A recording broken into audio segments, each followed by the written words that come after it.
Alright, so here is the presentation of the 2024 Crimmies. Of course, with this, I'll start with a kind of disclosure that these awards are the opinions based on the games that I played throughout the entire year. You may not see any of your favorites here, and that's not me saying that it's a bad game or anything. I just didn't play them. Some categories will also include games from previous years, and I'll mention if that pops up. It's only for like 2 categories though. Because I don't know about everyone else here, but I pretty much didn't play any of the games that are being mentioned in the Game Awards. Like, I scanned most of it, but I didn't play anything. Maybe it's because I'm like a few years behind on everything. And full disclosure, anything I say, in my opinions, mean that your games are the worst and my games are the best. Yeah, that's true. I'm not gonna stop that one. I'm just, I'm doing Waldorf. We're doing Waldorf and stuff there. Yeah. Somebody's gotta begin to be yang there. I'll Right. play the heel, it's fine. So I've got these basically set up in categories.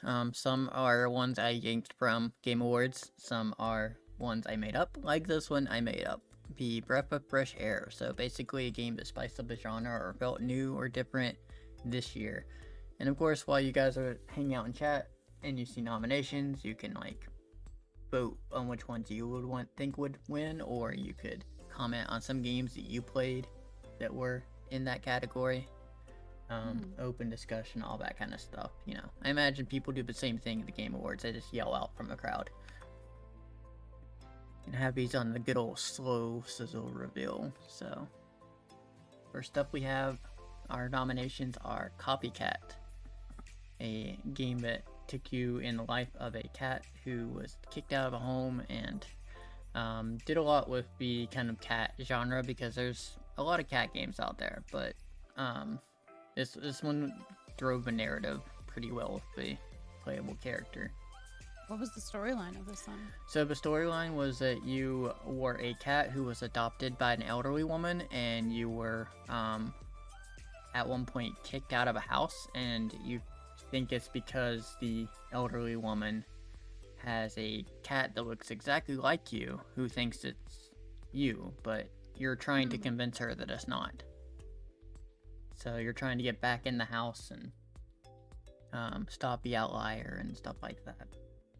Oh, I thought maybe it was a game about a serial killer. No, could be no. But all wholesome and cute, but it also gets really kind of dark at times, which is one of those things that you see in narrative games a lot, but I think they handled it really well. Yeah. I think when we reveal games, I'm going to try my best to, because I probably haven't seen most of them, I'm going to do my best to just guess what the game is about. Swing guesses, yeah. Like, it's like those YouTube videos of like people guessing the plot of a movie based on a picture. Yes. Yeah. This could be a fun one too, because all you get is the name. So next up we have The Thief, the Witch, the Toad, and the Mushroom. This game was a wild adventure about a serial kleptomaniac. It's gonna be serial different things.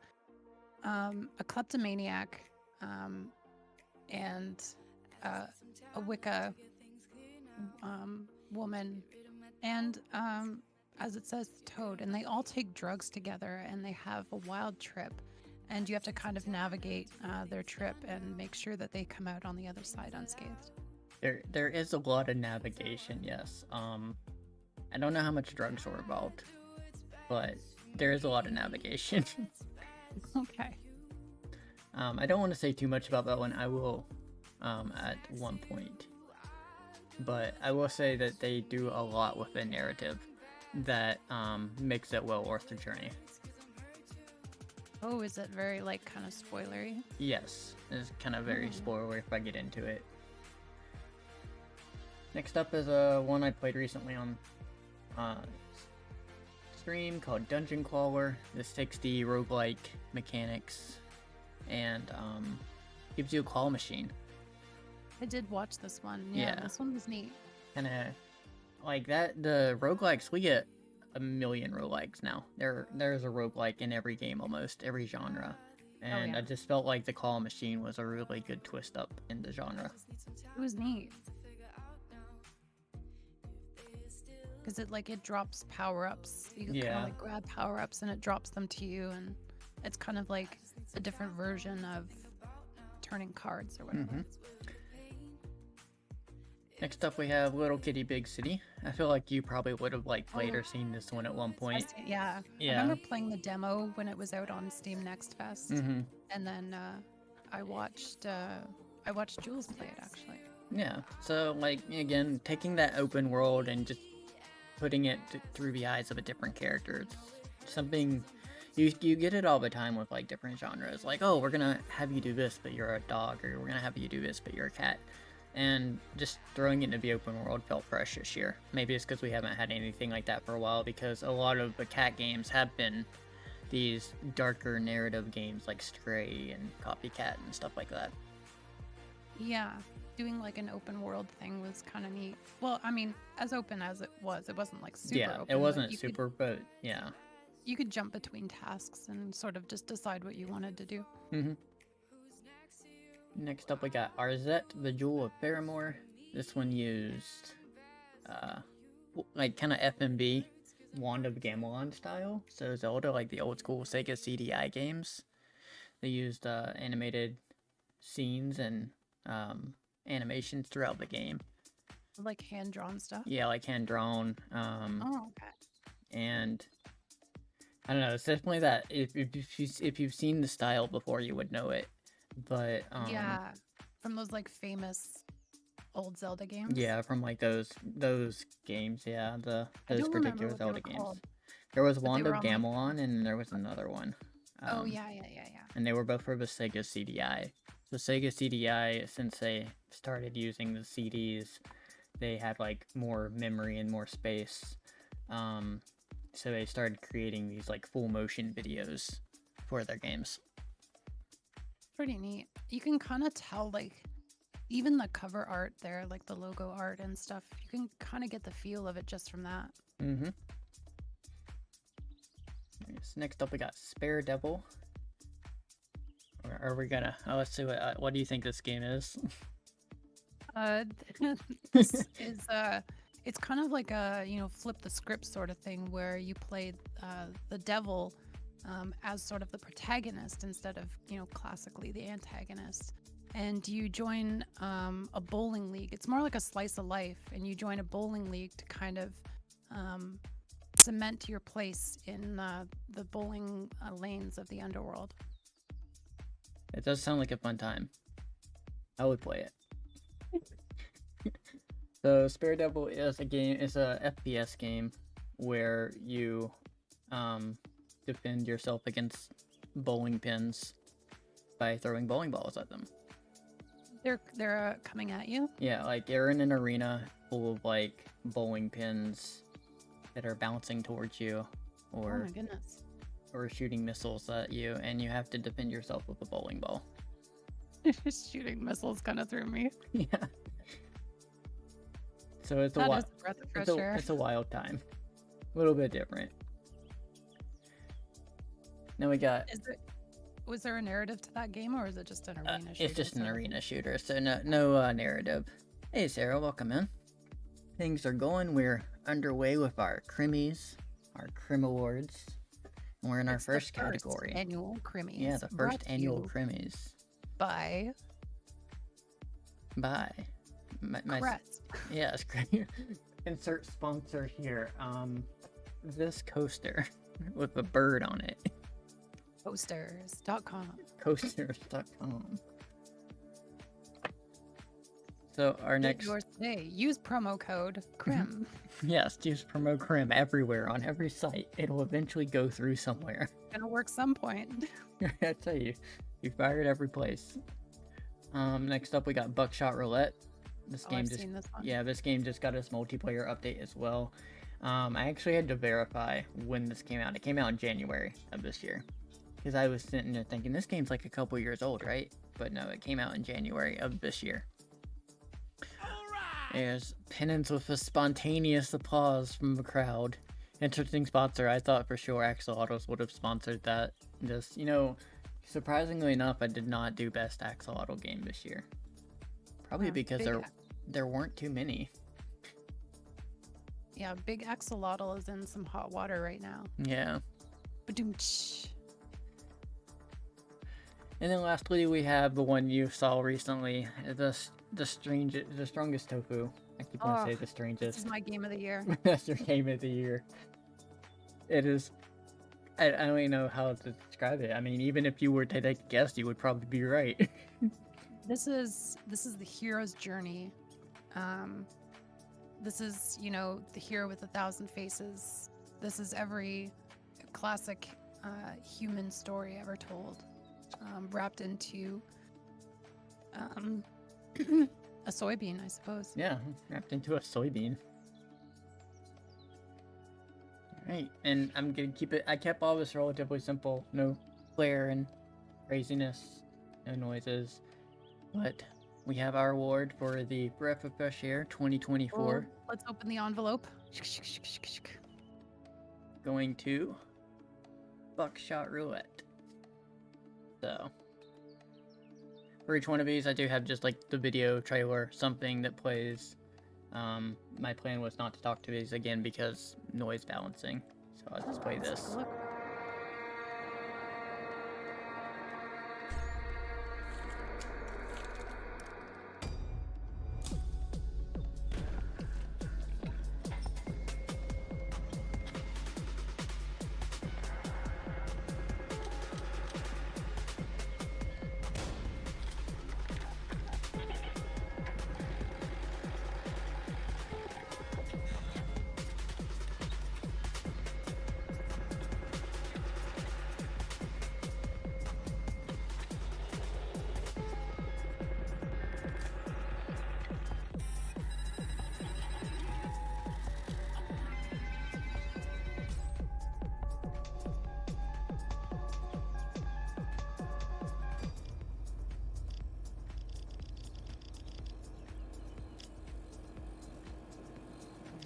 And that was our trailer for Buckshot Roulette. It did just get its multiplayer update, so it's a dark title. It is, but it's honestly spawned a lot of games since it's come out as well. A lot of games have kind of tried to follow in their footsteps.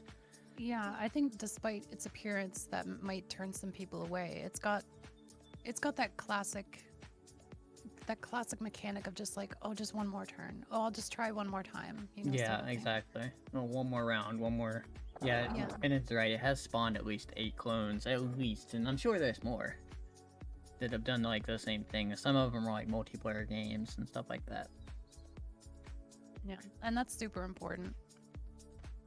So next, to have that sort of thing. So next up, we got best narrative.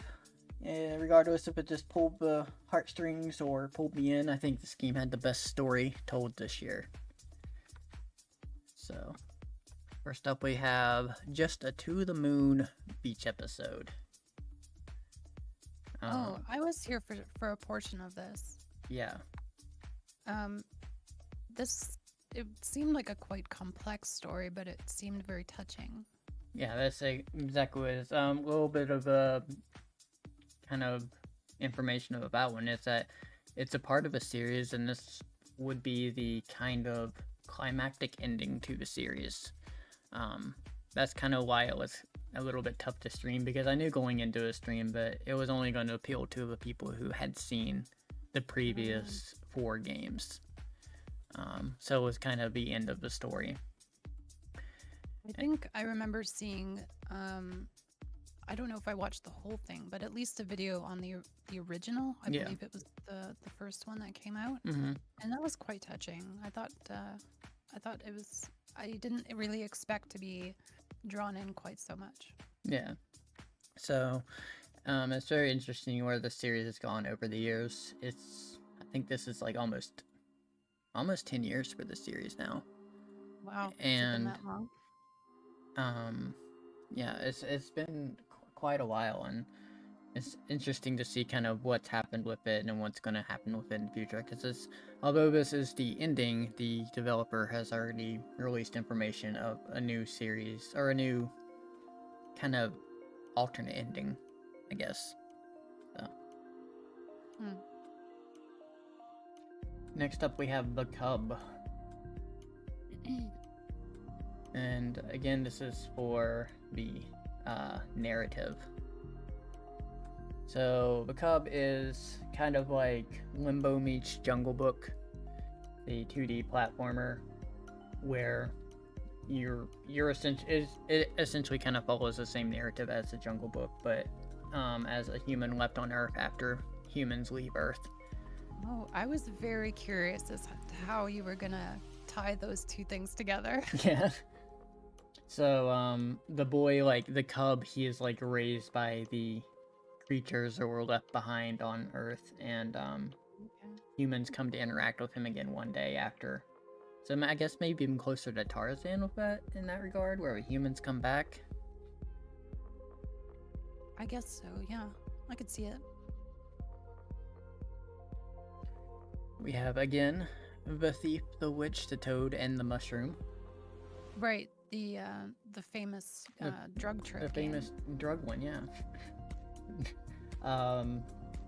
I will say that meow. I will say that all three of those characters, four of those characters, are very important to that game, and very important to the narrative of that game. Oh, being very evasive about this, it's generating a lot of interest. Yeah, I know. For me, it's like I don't know the best way to explain it without giving too much away. What's like the feeling, the mood? Mysterious. Mysterious. Is it fantasy? I'm thinking fantasy. Yes, definitely fantasy. Okay. All right. Next up we have Copycat again. We kind of touched on the narrative a little bit when we were explaining the game. You have that it really speaks true for family and what it means about what a home is, and it sends a really good message. And even though you're a serial killing cat, you know, you can find a home. Yeah, even though you're a serial killing cat. I think this one is pronounced Demonology. This one is about like the witch trials, and you are sent in to try to accuse a witch of a small town. And the narrative is you're just talking to different people in the town, and they're pointing fingers and placing blame, and you're trying to decipher who the witch in the town is. So sort of investigative. Yeah, so it's the presentation is it like first person? Is it so it's kind of, it's more like just it's a one screen game where you have pictures of people and they'll have text beside them, so it's more of a text game where you just read what they say. It is free, I think, on itch. I'm not sure if it's free on Steam though. That conjured Papers, Please in my mind. Yeah, so kind of like that, where you just have like a static image, and there are some cutscenes which are actually really cool, because in the new version on Steam, they added these like stop motion cutscenes. Oh, I like that. I'm a big fan of stop motion. And the last one I believe for this category is Mika in the Witch's Mountain. This looks fun. A game where you essentially play as a delivery witch, she's basically trying to train to be a witch. She goes to the top of this mountain, and the old witch at the top of the mountain basically kicks her off the mountain and tells her that in order to be like a real witch, she's gonna have to get back to the top of the mountain and prove that she can be a witch. And so you have to make deliveries and buy upgraded brooms and upgraded witch equipment and make your way back up to the top of the mountain. But of course, there's citizens and people who live on the island who you learn more about, and a little bit of lessons there about what's really important. Yeah, like a story of, maybe you're very headstrong and determined, but empathy is still an important skill to have. Yep. All right. Do I even have paper? Okay, do you have the envelope there? Yeah. Oh, yeah. Totally. Okay.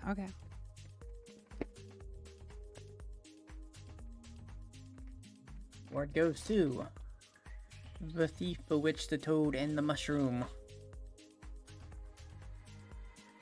Alright, so now I have our video for this one, which might give you a little bit about this game, but still probably won't give you too much, honestly. Let's take a look.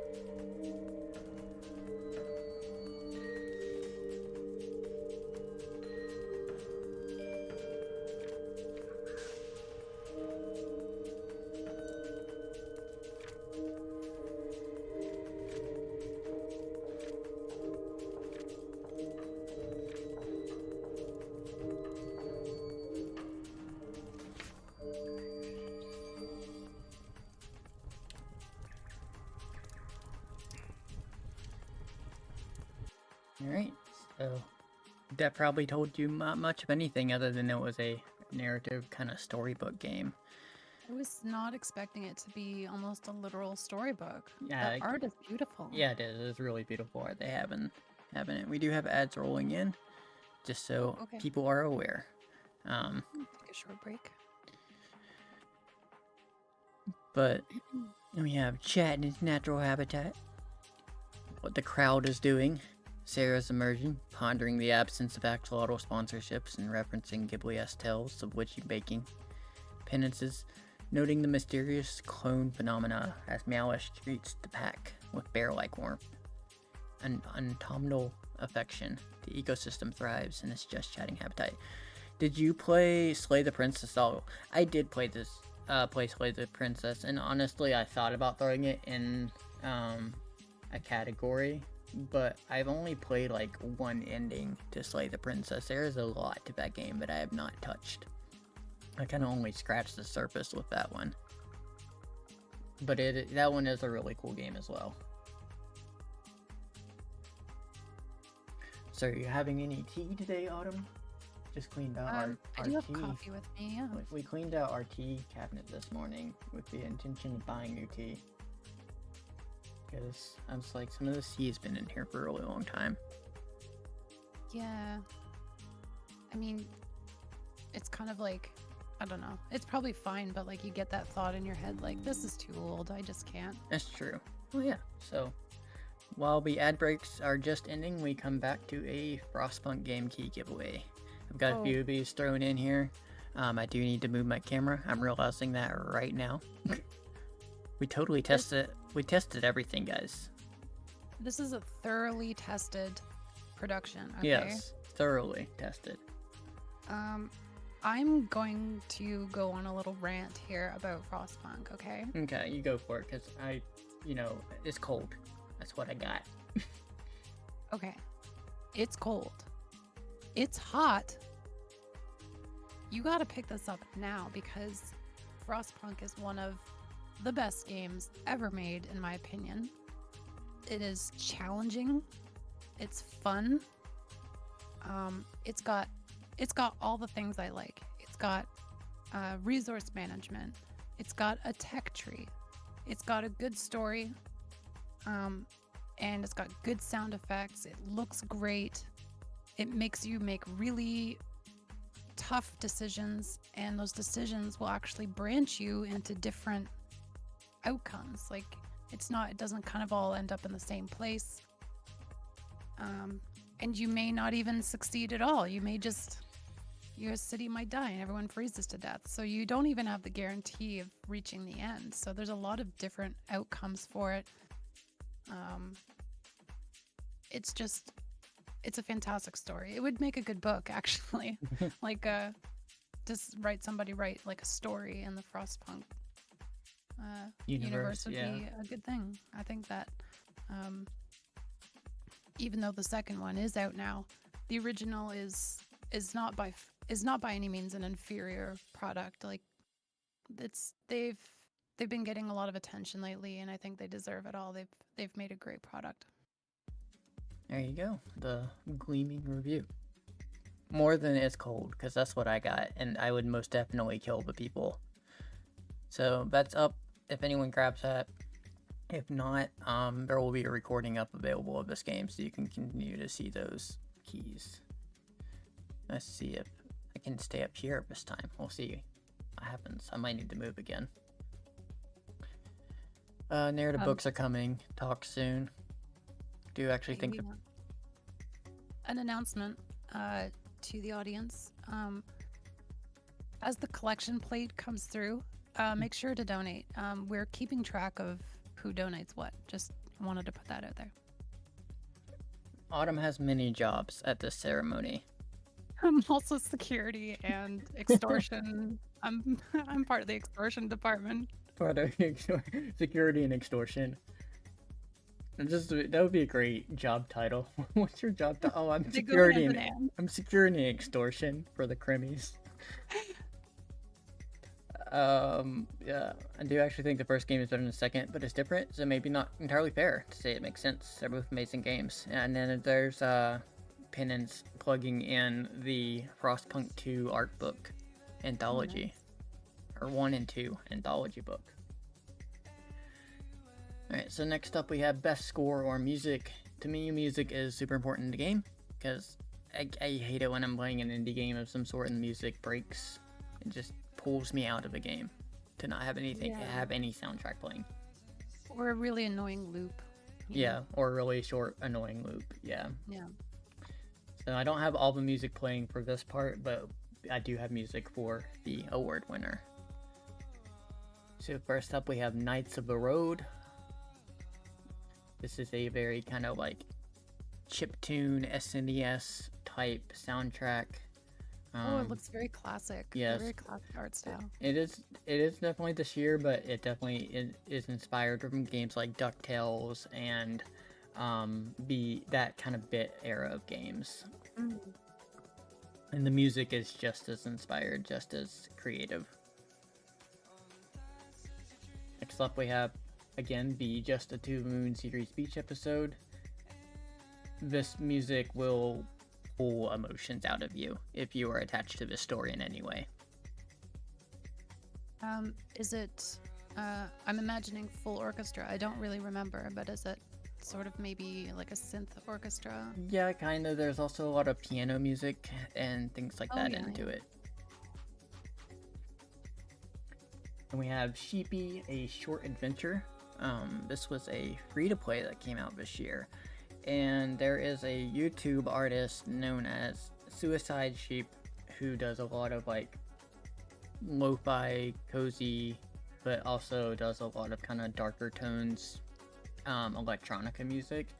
And he actually went out of his way after his YouTube career hit off and made this game because it was kind of one of the mediums he wanted to step into. And then he made it free because he didn't want to charge for it. He was making enough money on YouTube. Multimedia artist. Next up we have the Cub. You've got a radio inside that little like fishbowl thing of his that he's constantly hearing music and different radio frequencies come in from the past frequencies of the planet. So it made for a really fun soundtrack. Oh, maybe evoking a little bit of Fallout there. Yeah, a little bit, yeah. And also stories, like just characters you never see in the game but you hear stories about. Because there's like a talk show host who's kind of like the radio host. And he interviews people, and you have interviews that build a little bit to the lore. Of course, that doesn't necessarily go in the soundtrack department, but it still goes into like audio. Yeah, I would say it qualifies. I'm putting my foot down right now. I'm smacking down the gavel. That applies. The gavel smacker as well. The job list grows. Yeah, I'm super qualified. We have Metal Slug Tactics. Oh, this is a famous series. Yeah, Metal Slug is a pretty famous series. This is their newest game, and they did compose a new soundtrack for this game. So they lived in the same type of music that they created for the original Metal Slug games, but I will say this is not a game I was great at. I only played it for roughly 2 hours or so far, because I'm not super great at tactics games, but the whole time the music was fantastic. Yeah, and Metal Slug originated in arcades, did it not? Yes. And so it's kind of like a coin eater feel to it, where it's like really difficult. Yeah, throw that in tactics game and Yeah. ooh, not my strong suit. So if you're looking for a challenge, Yeah. And then lastly, we have Nightmare Cart. Now this one can be debatable because it did come out in a previous year on itch, but it came out in 2024 on Steam on main platforms. Nightmare Cart. This is familiar to me. It was called Bloodborne Cart at one point. Oh, Yeah. yes. And they This basically game is fantastic. yeah. So it was called Bloodborne Cart, but then got renamed to Nightmare Cart. I think it originally came out last year, but I just went with this year because that was whenever it became Nightmare Cart, and it was released on Steam, and it was released on full platforms. Yes, I was definitely present for that. Yeah. All right, so wrong screen. Get our envelope noise. Oh yeah, get the envelope. Get the envelope. Yeah, I really should have just got an actual envelope instead of just a pile of paper. Breaking the immersion, but that's okay. All right, the award goes to Nightmare Cart. All right, so I will go ahead and pause our music that is playing and let Nightmare Cart show you why it did a really good job at creating the soundtrack. Let's take a look.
YouTube needs a fade out button.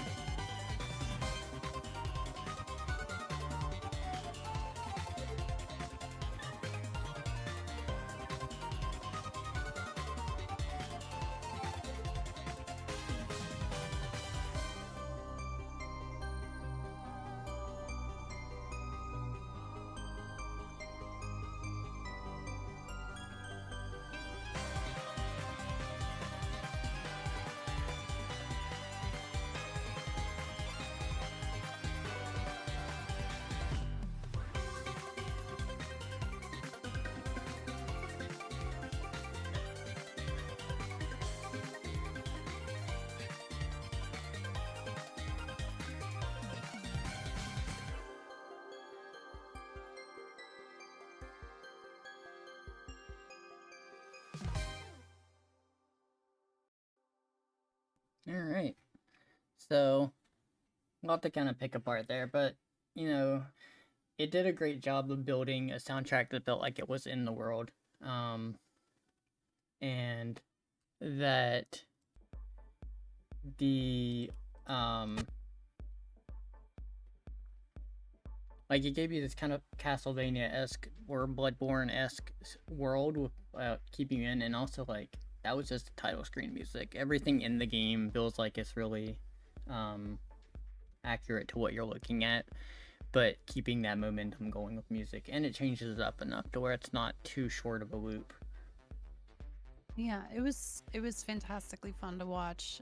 I think it's a well-deserved win. And then Another announcement: there will be a dance party after the ceremony, and there will be a collection played there as well. yes, we scattered them throughout the arena. It could be under your seat, or Check under your seats. I also want to throw these in. I can't do any, of course, full-blown reveals like the that the Game Awards can, but these are games that came out fairly recently, within the last month or so, that look really cool, and I just thought I'd throw some of these in. Yes, bring your own Honorable beat. mention.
Alright, and that was Enigma of Fear. I believe it came out at the end of October, or end of November.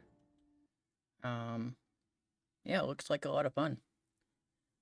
That was pretty wild. I really enjoyed watching that. I was like, that's really interesting looking. Did you play that one? No, I did not. They're just games that, like, I was like, oh, this looks neat. Let's throw this in as a, like I said, I can't do I clearly can't do, but this game comes out and here's a world premiere video that they normally do at the Game Awards. So I'm like, I'll just find some games that are out that look neat that probably haven't been looked at before. Okay, well we can put this in post. Yeah. World premiere. There we go. We'll just go back and edit that world premiere. Yeah, that looked really cool. Alright, so moving right along. We got Best Art Direction. Pretty sleek or just plain cool. The game has been the best looking eye candy of this year. So nominations go to Slot Waste. A very weird 3D game. More like a tech demo, but had some very eccentric art to it. Now, is this about gambling? Honestly, I'm not really sure. It didn't really have much of a narrative of anything. It was kind of more of a vignette of weird animations. Oh, something you'd see on like, well, I guess if there's any Maybe you have seen it, the Film Board of Canada stuff. Yeah, I don't think know. I've heard. Oh, I've heard about it because of what's his name, Don Hertzfeldt. He did Mm. like anime. He did like the rejected cartoons and a few other YouTube animations. He had commented on how he used to submit his work to them as like as kind of almost a joke, but they always rejected him. So he would say these are the videos that they rejected. Yeah, I used to love watching Film Board Canada stuff, and you just get to see the weirdest kind of people just make stuff to make stuff, and here it is, and I love that. Then we have Please Touch the Artwork too. This one uses kind of realistic art and you interact with it. Oh, Similar to what are those games called? The Depth of the Retrobate and can't think of the other ones that the ones where like you're the sinner and you're looking for the sins. Darren would know it if he was here, but I can't think of the name of it right now. I think the one's called like Seven Deadly Sins or something. it looks like there's a lot of different styles of art here. Is it a collection of artists? Kind of. I think so. Like you do get to go through different paintings. But for the most part, the skeleton and the skeleton hand is more of the character you get to play as. So he's not really a part of the world art. Oh, you know I love a skeleton. Skeletons are a plus, yeah. Let's put in a category for best skeleton. Well, I don't know if I have too many right now for that one, but yeah, Next year. we'll fix it in post. It'll be fine. Yeah, next year. All the categories that I don't get to this year, we can write down next year. Retro Realms Arcade is a like 16-bit-esque Evil Dead and Halloween game. A lot of blood, gore in their sprites, but also did just a really good job of creating a kind of visually pleasing thing. We got Prim. Prim is a point-and-click adventure game. Created a kind of Tim Burton-esque world, black and white. It really did feel like you were kind of playing a Tim Burton game. It does very much have that feel to it. The characters had that feel. The art and like things you can interact with had that same feeling as well. So next up we got Ultros. Ultros is a very bright and vibrant Metroidvania game. To be honest, I didn't care for the game too much, but the art was very visually pleasing to look at. It seems familiar. I think I've seen this. It was a dare drop game, I know. It had very bright colors. In fact, when I played that game, I did a quote-unquote like inspired snack tray. In my inspired snack tray had things like sour worms and other really bright candies on it, because the whole game is just vibrant with colors. Like I like that, yeah. That's a great idea. And then lastly we have Death of a Wish. Death of a Wish is a sequel game that has very sharp line drawn style. Almost it's top down isometric, but it's got kind of a lines only style to its art. It's one of those games where if I've ever seen pictures of this game or the immediate game, or the first game, I immediately know what game it is based on just the art alone. Oh, yeah. And that's always kind of a strong suit for art. If you can pull out something, especially if something as fully flooded as games and entertainment, that you can immediately pull that and be like, I know what this is just because I recognize that art. Yeah, like immediately like makes like a connection for you. You're just like, I see this, I think this, you know? Yeah. Have our award going to Please Touch the Artwork 2. Congratulations. Yeah. Round of applause. I will say this game is completely free. 1000% free, according to the video here. Not just 100%, 1,000%. That's like really free. That's a lot of free. Let's take a look.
That was Please Touch the Artwork too. Like as you see, you can kind of move around the different pictures, and they've got some different fun styles throughout, but I really loved what they did with it. It looks like a lot of fun. It looks like they put a lot of humor into it as well. I really like that. That looked really interesting to me. And then we got another game key giveaway, which is ironically I just kind of threw these in here. I didn't realize that this one was also a game that could have been up for like artwork, because it's got this kind of like H.R. Geiger or Yeah, I was gonna say very Giger. Yeah. very Giger, like very Dark World aesthetics. But I haven't played this one. I have it, but I haven't played it. So maybe it's in the 2025 pile. Yeah, I imagine that, following our previous category, this game is about the main character, this person on the cover. They are an art appraisal professional, and they look at different kinds of artwork, and if they approve of it, they'll buy it and bring it back to their lair underground. And if they don't like it, they'll just consume it, and the artist as well. Yeah, exactly. I want to see that layer, though, is the thing. That layer. So, of course, if anyone wants it, feel free to snag it there. The recording will be up on YouTube, and I'll post it on the Discord whenever I get it there.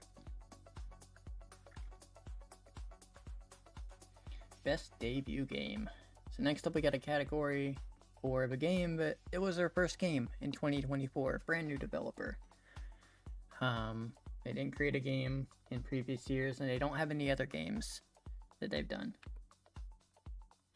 So first up we have Little Kitty Big City. That was their first game. Looked up their Steam and their dev page. Surprisingly, that was their first one. Oh wow, that's a pretty impressive effort for a first go. Yep.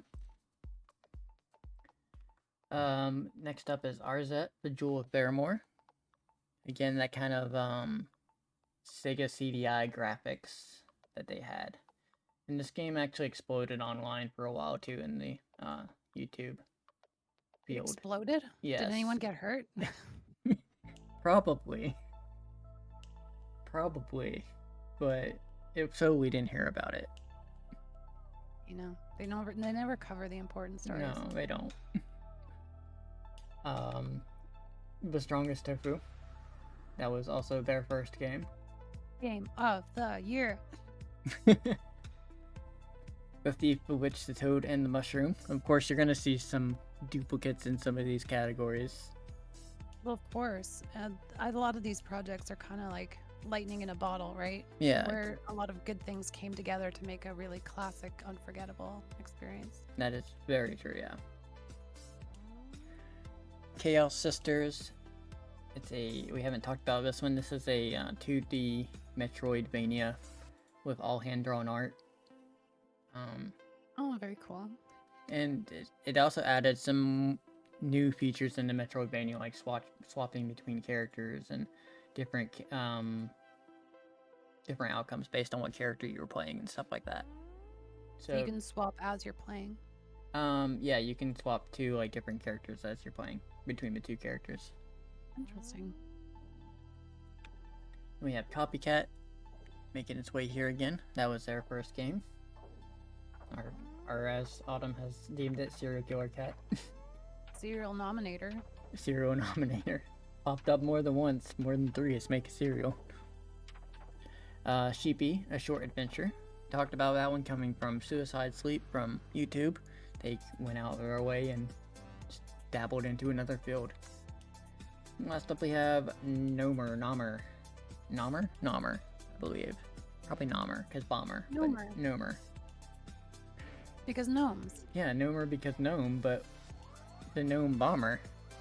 So would it be Nomer or Nomer? Oh my goodness. It's yeah. Such a... I'm not sure. If Bits was here, he would know. Because Bits and Crafts, if you guys know who Bits and Crafts is, he actually did the artwork for this game. Really? Yep. So we know the artist. Well, they have to win now, don't And they? they have to, well, if it was the art category, maybe. Yeah, if it was best artist we know. Best artist we know category. I don't think I know too many. At least not outspoken artist. Yeah. And cheers for the shout out to Bits there. Good timing. Great time to shout him out. Whoever puts the most money in the collection plate gets to pick how to pronounce that. Yeah, gets to pick if it's Nomer or Nomer. And the award goes to... Oop, ads are playing. Ads are playing. The award goes to the ads. The ads was the best debut for 2024. No. Well, those who aren't behind ads, you will see that the award goes to Little Kitty Big City. Might actually spend a moment as the Little Kitty Big City plays to get a drink. Whenever we get there. Really want to play Little Kitty Big City. It's been on my wish list since it was announced. I wish I had keys to give away for that one. So that's the other thing I was really debating with a lot of this. I was like, man, I need to get some of these keys for the games I'm covering.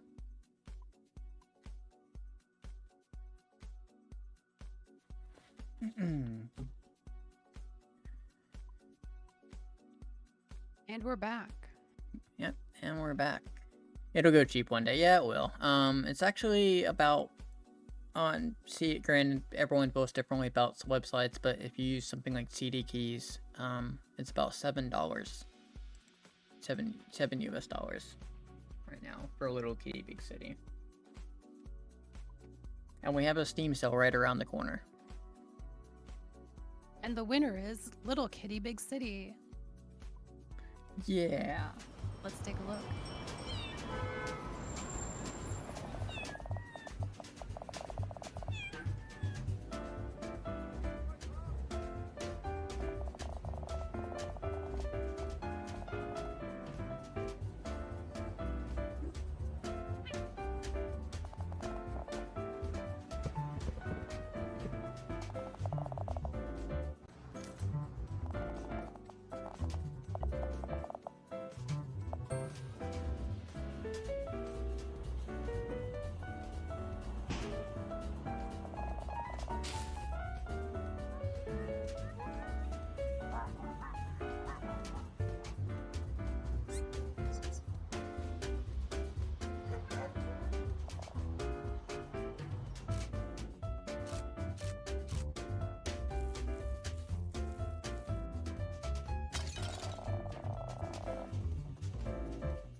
I love the little detail of the cat like walking on the keyboard at the end, because any cat owner knows what that feels like. It's such a fantastic first effort. I'm really surprised that that's like a first effort game. Um, it's it looks great. It moves great. Everything about it's great.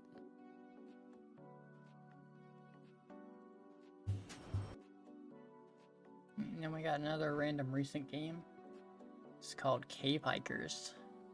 Recent game. Yes, recent game. World premiere. World premiere. Enter a world of caves.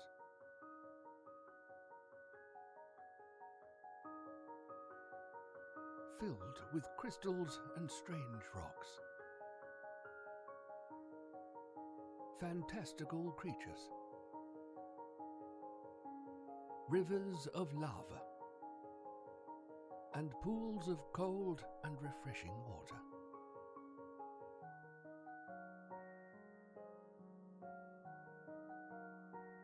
Ah, the joy of flight.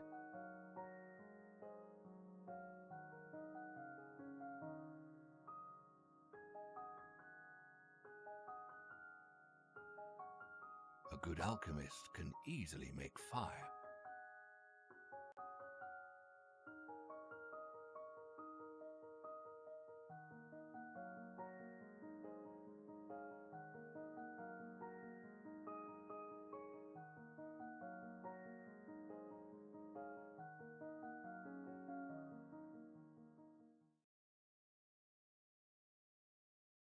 Just noticed that one of the people who worked on their team was called Parkour Porcupine, and that's a great name for anything.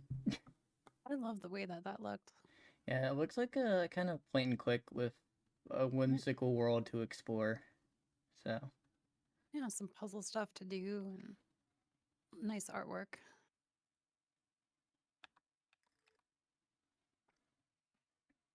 now we got our best cozy game. Oh, yeah. Get cozy for Get this cozy. one, folks. Yeah, pull out the hot chocolate bundle up, go stress free. This is the best cozy game I played this year. Hot chocolate will be distributed to Under the your highest seat. donators onto your seat. There's a cup of hot chocolate under your seat and you're ready to go. Yeah. So first up we have Clean the Sea, a game that tells you exactly what you'll be doing. You have a boat that you drive drive around on the ocean there and clean various parts of the ocean, picking up the plastic and scraping into a net and sucking the oil out of a. I'm upset I don't have a hot chocolate under my seat now. We'll put Autumn right on that. She'll figure out whose job it was to get that hot chocolate under the seat and probably fire them, or at least give them a good stern talking. Yeah, I'll purchase another hot chocolate for you. Yeah, because she at least got security and extortion under her job titles today. Yeah. At least. I do remember this game. I did watch this. I believe I watched you play it. It was cool. I liked it, and it's got a good little. I don't know. You like to see games about environmentalism and stuff like that. Yeah, really. Honestly, with those two, they always go kind of cozy when they do it because they don't want it to be a stress thing. You're just kind of cleaning and going about your day. Yeah. Then we got Mika and the Witch's Mountain again. This one just builds a really fantastic world to explore. You get to do a lot of flying around. Even if you mess up, there's no real punishment or issues with it. You just kind of pick up your feet and try again. I think they created a really good isolated island that you could just fly around in. We got Snupkin, Melody of Moomin Valley. This one to me, honestly, it introduced the world of Moomins to me. I had no idea what Moomins were before that game. And anyone who's into the Moomins know it can be a very cute, whimsical, cozy world. Little bit of scary stuff, but it's also a kids show, book, movie, game, whatever. And It was just really cozy to run around in that one. About the most stressful thing you have to do is sneak through a garden. And if you get caught, you just try again. How could you not know about the Moomins? Because I don't know. I never broadcast across my life when I was a kid. I just never knew about it. Security, can we calm this person out? Security. I missed out. I did. I did actually go back, and when I played the game, I went back and watched like I want to say 20 or 30 episodes of the show. And I did enjoy the show. I've just got a lot of entertainment on my plate, and I've got the books on my Amazon wish list to pick those up at some point. We got Tower Full of Cats. The next. Oh, I've played this. Yeah. I can really recommend the Full of Cats series. Yeah, the developer's called DevCats, and they've actually not only do they create them just to kind of like create a cozy cat game, they also do it to raise cat awareness, like the love for like they have taglines like "Don't buy, adopt," and they not only have like information in their game about how to adopt a cat if you want to, but they also go the extra mile and talk about some of the things you should be doing for your cats, like what you should get them ample space, so on and so forth. There's like they put pictures of real cats in there too to kind of show that they do care about animals as well in that regard. Yeah, and if I'm not mistaken, some of the proceeds do go to a shelter. Yeah, some of the proceeds do go to a shelter. They just came out with a new one recently too, which was free, called A Park Full of Cats. Yeah. And all the proceeds for their DLC that they have on that one goes towards shelters and stuff. They're essentially just like Waldo searches, sort of. Like they're fine to find the find all cats. the cats. Yep. Then lastly we have Summer House. One is basically where you build a little house on a plain environment of some sort. Hey, Nate, welcome in. Does this fall into the simulator category? Yeah, kind of, but to the degree where it's almost a free builder. It's like sandbox simulator. Oh, okay, yeah. So you just kind of build a little house, a little summer house. Does it use that engine? I'm not sure what engine it uses. Like you know the one that like all the simulator games are based on. Yeah. It's basically just the same thing with different skins on it. Can do the research. Live research. Yeah, live research. So exciting. So as far as I know, I don't know what engine it would use, but does it look like them? Not really, no. Okay. It's actually a little bit different. Good. Because as fun as those simulator games are, they you look at them and you're like, oh, it's one of these. Yeah, you're like, oh, another one of those. Yeah. Although they are fun and goofy. But... Yeah. Now, I will say, as an honorable mention, I can't remember the name of the game. You would know, is it Tiny Glade? Or no, what's the one we got you? Tiny Glade? Yeah, Tiny Glade? Yeah. Yeah, so Tiny Glade probably would have won this category, but I haven't played it. It's awesome. Oh, we can give it honorable mention. Yeah, it's got an honorable mention there. Honorable mention? Honorable mention, Tiny Glade. And the award goes to... Here it comes, here it comes. Mika and the Witch's Mountain. Dun, da, da, da.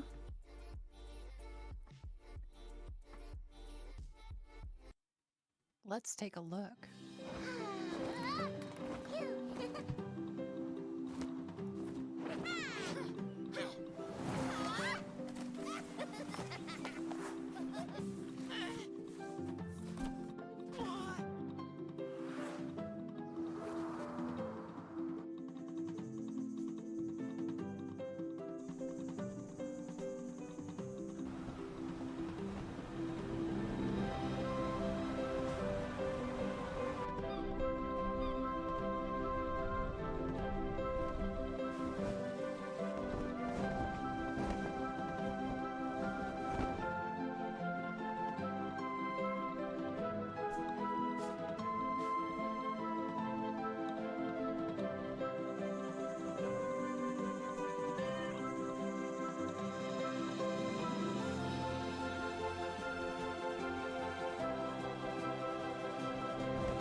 So kind of very inspired by Kiki's delivery service there. But Yeah, and the art style I was feeling very like Wind Waker, you know? that one's just a cozy game to let go in and kind of relax in. It looks like a lot of fun. Well-deserved win. And now we have best sequel or return developer. So the Or opposite. the BSRD. Yeah, the BSRD award. So the opposite of our best debut. They might have been coming out with a new project. They might have been continuing something they've already made in the past. These are a few, which is a really small category this time, that come from a returning developer, such as Mika in the Witch's Mountain. Will they take another win? We'll see. Or Creepy Tales, some other place. Creepy Tales, since we haven't talked about it, is a point and click or kind of 2D point and click game that is very kind of Little Misfortune-esque, Tim Burton-esque, dark world to explore. Almost like grim fairy tales, I would say. And this is Looks very neat. this is a kind of spin-off game they created I like to the look of it. show like a different side character and what happened in a different place away from the rest of their games. And we have Just a Tuba Moon series beach episode. And lastly, we have Goblins and Coins 2 The Lost Recipes. Oh, that's a fun title. Yeah. So, Goblins and Coins is a 2D platformer series, and the developers learned a lot about kind of how a game works as he's developed them. And, he actually, I'm gonna go ahead and give him a shout out as well. Oh, do we know this person? Yes. Developer goes by Inby. Trying to think right offhand which numbers he uses, because he's not currently here, but I know. Just gotta find it real quick. I think it's 264. I think if you check under your seats, you'll see the number. Yep. Yeah, if you check under your seats, you'll see the number. It is NB264. But he's developed a few games, all in this Goblins and Coins University. So listen to his players every time, which is great for an indie developer. Yeah, of course. All right, so there's MB. You can catch him playing whatever he's playing over there. Maybe he'll do some dev streams one day. Maybe I can kind of convince him to do that. This has been a classic Crimmies shout out. Yes. All right, so the award for best returning game. I'm just at this point flipping over a piece of paper. No, it's the envelope. The envelope. Realistically, I mean, there is an envelope involved in this thing. Yeah, there's just an envelope. It's the thing I'm supposed to send the post office to give them my my post office money. But yeah, it's an envelope. But the award goes to Just a To the Moon series beach episode. BSRD. BSRD award goes to. All right, let's check this one out.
Okay, so that goes to the Moon, their latest installment.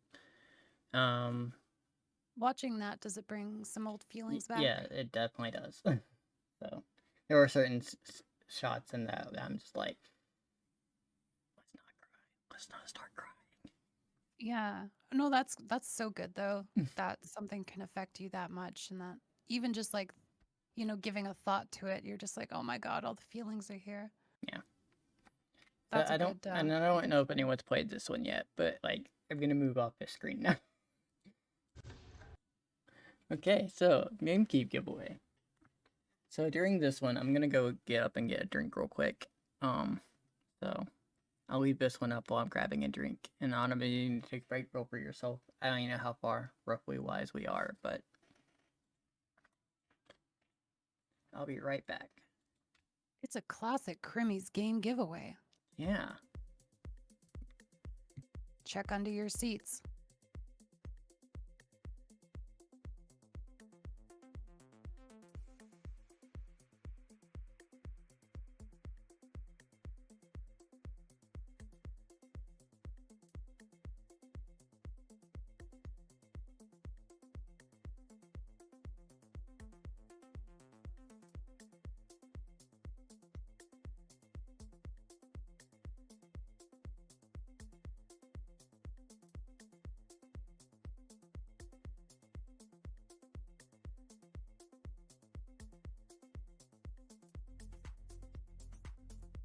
Hi, I'm Ratsy, and I'm a gamerholic. Oh, wrong chat. Did we get Autumn's guesses of what Shadows of the Doubt is about? Shadows of Doubt is about. Well, actually, I do know what this game is about. I've seen it. I could say it's about. It's like a noir, and you're like a. Well, it's a noir storyline. You're a detective, and you're trying to figure out, piece together this crime. I like how questioning crime was. You're like, crime? I've just seen previews. Yeah. That's all I've seen. I haven't seen any like. To be like, an honest, I actual haven't seen playthrough much on of it either. I do know that it is a procedurally generated, like, game where you are trying to solve a mystery or a crime of some sort. So, like, evidence can be in different places. People might say different things. And supposedly each game you play is procedurally generated to where it gives you a different experience each time. And that's really interesting. I've not played it, but I do have a copy of it already, so I wanted to share a copy with someone else if they wanted it. I'd be curious to find out if through that you get a different ending each time. Like, are there different, or does it always end the same way, but the path there is different? I'm not really sure. Yeah, that would be an interesting experience. Alright, now we have best performance. So, kind of like sound. Best performance. We have voice acting going a long way, and it can be hard to come by, especially in indie games. There's a lot of indie projects I played where they just can't afford that extra degree to their game by adding voices or adding lines of dialogue that is said.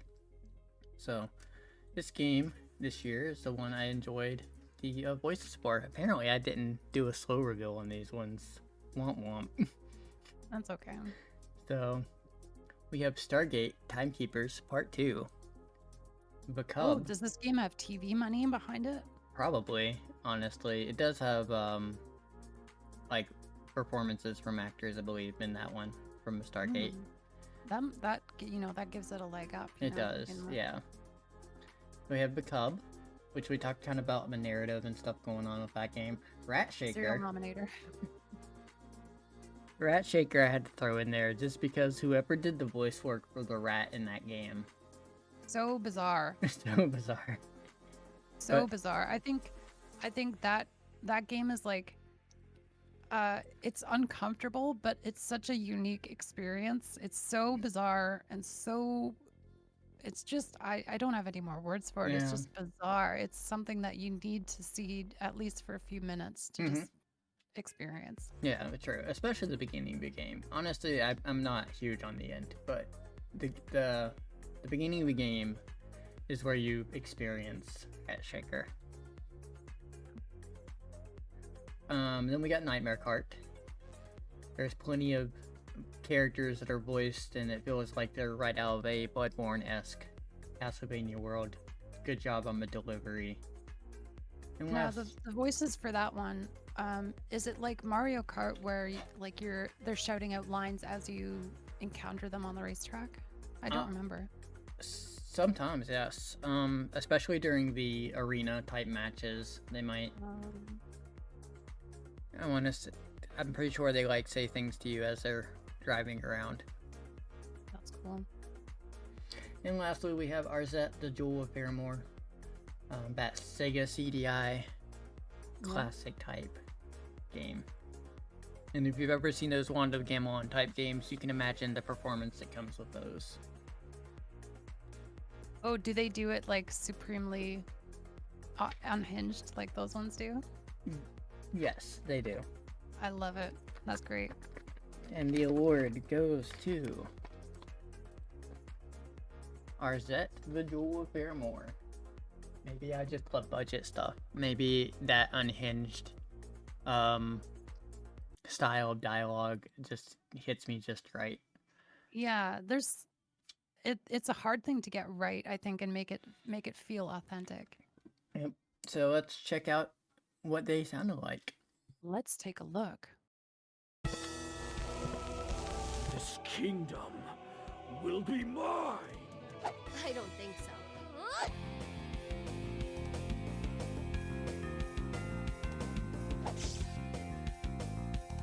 We just gotta get the jewel back together and trap him in that old book, right? The jewel shards are with the enemy. As you know, only a member of the royal family can rekindle the beacons. Ho-ho! Hey, look everyone! It's the princess! You don't want to be caught without a bomb in a hard place. My only tip is to help folks in need. Bring me something starry, will ya? Avalanche!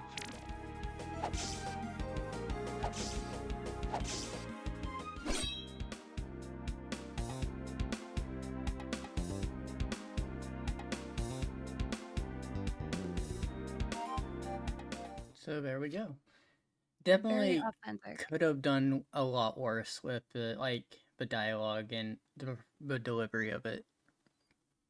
And now that I'm watching this, I did see, I think I saw you playing this. There was a few scenes in there I was like, that's very familiar. Mm-hmm. But it's wild, like, yeah, they got it like Like- right on the nose. Like all the art is like exactly as you would expect from. Yeah, and characters sound like what you think they would sound like based on that art. And the way the characters move and things like that. Oh, is it time for the BFG? Yes, it's time for the BFG, the best free game. In today's economy, free games should certainly not be overlooked. So this was the best game I've played that will cost you absolutely nothing, except time. So we have Sheepy, A Short Adventure. Nightmare Cart. Rental. And BFG means big gun. Yeah, sometimes. And some things, Grazie, but this is the Crimmies. Rental is a kind of horror game where you're exploring a mansion as a little bunny rabbit girl. I think it's like 3D isometric as far as gameplay. We do have ads rolling in. Just so people are aware, we can kind of catch up and see what's going on with the chat using our automatic thing, the scanning the crowd. Chat's Yeah, do our biometric scanner. our biometric scanner that scans you on the way in. The chat's buzzing with friendly hellos and game talk.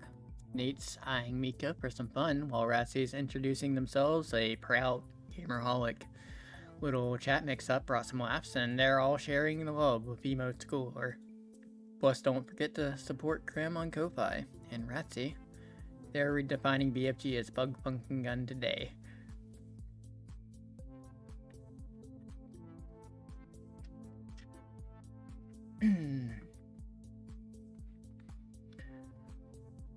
So, we are in the best free game. Did you play any good free games this year, Autumn, that you can think of? As far as free games go, I don't believe any full titles. I did play some interesting demos. Mm-hmm. Okay, so there was this one, and I believe maybe some members of the audience will recognize this one as well. It's called Bump in the Night, and the free demo, it's basically a game about one of those ghost hunter games, like Phasmophobia or whatever, right? Mm-hmm. And but it's a single player experience, and instead of you being the investigator going into the house, you're in the control room and you're sending the investigators in room by room. Ooh, that and does getting sound them pretty to do fun. tasks. Yeah, and there's a little bit of like danger on you because you're like, what is something trying to get into the control room? And yeah, it's a neat little indie sort of thing, and I think I picked it up. It went on sale just recently, and so I picked up the full title. But I believe the demo is still available. So if you want to pick up something fun to play a few rounds of, and maybe it'll direct you towards buying the full copy of it. Bump in the Night. I Yep. recommend it. I went ahead and dropped that under your seat so you guys can see. Check it out yourself. And we are back from the ads. But yeah, Bump Night looks pretty fun. Pretty interesting. Oh, it's that you said that and it made me just think of my friend who, when we used to play Phasmophobia, he would just live in the van. And that was pretty much his job. He wouldn't go in the house. He didn't want to go in the house. Aww. So, he didn't like the spookies in the house, but he was fine staying in the van. I'm like, so maybe I should get him that one at some point. Like, hey, you don't even have to leave. You don't have to go in the house. So, continuing on with the best free games, we have Please Touch the Artwork 2. The Thief, the Witch, the Toad, and the Mushroom.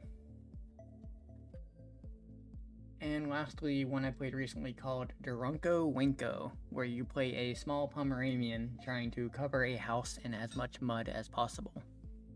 Oh, I was present for this one, yeah. It's a cute little free game.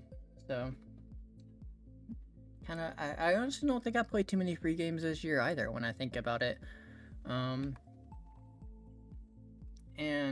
our award goes to...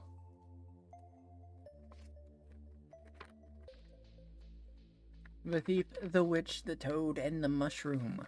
Hey, second win for this one. Second win for this one, yes. This one also took our best narrative. So, The Thief, the Witch, the Toad, and Mushroom. Honestly, I probably could throw it in best artwork as well, but this game is quite the experience. All right, Nate, thank you. But yes, this game is quite the experience. It's a narrative story that, if you don't mind playing a game where you're mainly going to be reading and making decisions, so more of a visual novel or novel than anything, it is well worth the download and the time. Yeah, I love the style. And it's I will, very classic storybook. And I will say, just as a non-spoiler, you will have to play it more than once. Oh, one of because those. there will be changes. I like that kind of thing where even in cinema and stuff like that, yes, I said cinema, Whoa. it's watching a film that, and yes, I said film, that you watch more than once and you start to pick up cues that you didn't pick up before, knowing the outcome, you get something more out of it as you watch it again, and you're like, oh, that leads to that, and that leads to that. I didn't notice that The mother before. rhino is giving birth. Yes, there is some really great, they did something really great here in this one, honestly. And it's one of those, I would talk to people about it, but I can't. because I don't want to give too much away, Yeah. and I'd rather they experience in their own instead of me telling some of the big reveals and big things that happen. And speaking of best demo, you mentioned demos. I have a best demo category. Yeah. So this one does include games that are not in 2024, because demos they can get so windswept under the slew of games that come out that I might not have gotten around to it until this year. So we have Gregory Horror Show, Soul of Roses, a Metroidvania game based on the weird animated cartoon called Gregory Horror Show. Oh, I've never heard of this. Yeah, I don't even know how to explain it. It is all on YouTube, the show is. And it's about like a haunted hotel basically where souls go to after they die, and you watch the show through different perspectives of characters. I don't know, so the game does a great job of bringing that world to to a game format and actually creating something. Then we have Dungeon Crawler, the Metroidvania, not the Metroidvania, but the roguelike we talked about earlier, where you use a claw machine to pick up different abilities. Very fun. Tell Me Your Story, a narrative family connection game, kind of a puzzle, kind of like I would say Vinba, or like the Little to the Left, those type of puzzle games. Maybe even like the Unpacking, where you just have like simple puzzles to solve and moving things around and figuring things out, but kind of a going through memory albums type deal, and got a good narrative on family. Foolish Mortals, very Secret of Monkey Island inspired, I would say, on that one. It's a Yeah, I can kind of get that feeling from the cover art. point and click adventure game where you're trying to solve the mystery of this mansion that there was like a whole town of people that went to this mansion one night for a dance, and then they all just disappeared. And so you contact basically a shadow man who will try to get you a way to contact the dead to see if any of them are there. And that's how the demo kind of introduces the game. And important to state that if anybody in the audience needs a Shadow Man for themselves, you can go to shadowman.com, use code CRIM2024 to get 30% off your first Shadow Man. Yes. This is definitely something I remember doing. We have Mondili Day 1. This is a kind of very Undertale inspired drop into a underworld of creatures that's hidden from humans type deal. And you're following a character who's exploring this new world and learning about the many characters you run across. And then lastly, we have Fluffy Doki Sunshine, which is kind of like Katamari, but with sheep. I don't know how to explain it in any other way. Now, before we announce the winner, what makes these demos, what sets them apart? So, for me, what sets a demo apart is the demo has to be good enough that I get excited to play the full release game. I have played plenty of demos where I can tell from that demo that it's not going to be a game I enjoy. But at the same time, what makes it is the demo gives me enough to do to where I feel like I experienced a good portion of the game. And it's cut nicely together to where I don't feel like it's giving me too much of the game. It's not giving it away too much to where I felt like I played everything I need to play just from the demo. Kind of like watching a movie trailer. If you watch a Yeah. movie trailer that gives you the ending, basically, then you're like, I don't really have a reason to watch the movie. Yeah, I feel like that's an issue with like comedy trailers and stuff. They'd show you the best joke, you know? I always think of Hot Fuzz, the Mhm. movie Hot Fuzz with Simon Pegg in it. Yeah. The trailer for that movie was infamous for giving away the ending of the movie because the trailer scenes were all scenes from the last 20 minutes of a movie. Oh, And if you had jeez. watched the trailer before you watched the full movie, you realized all the reveal leading up to it, and you're like, but I've already seen the trailer. I see what's gonna happen here. No.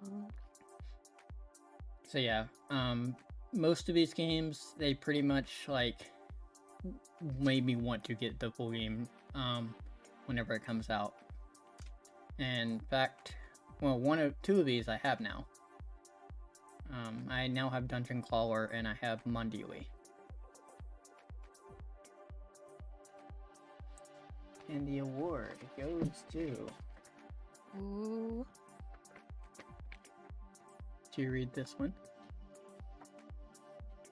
Mondili, day 1. Congratulations. Alright, so here's the launch trailer, and this was the launch trailer for the demo when the demo came out. Now, if you can read the text as well, the demo did come out quite a while ago. Demo came out in 2021, 2022, but I just finally got around to it, and it was good enough for me to almost immediately buy the game afterwards. Let's take a look.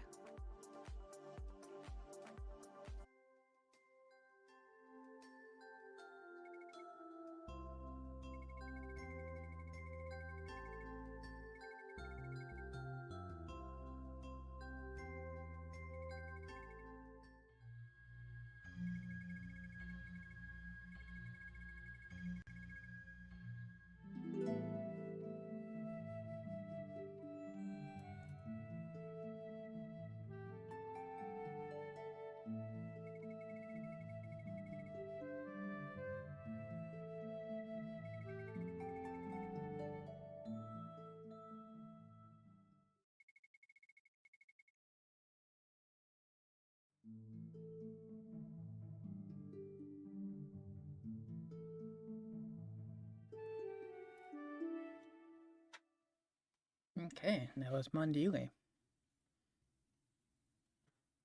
I do have a full game of that, so that's very likely a game I'll be getting to next year. Because like I said, I really enjoyed the demo, and I want to explore more of that world, see more of those characters, and see what can happen with them. Yes, it did. It was in this category, actually. Sarah Foolish Mortals. That was in this category for best demo. But unfortunately, you didn't put enough money on the collection plate.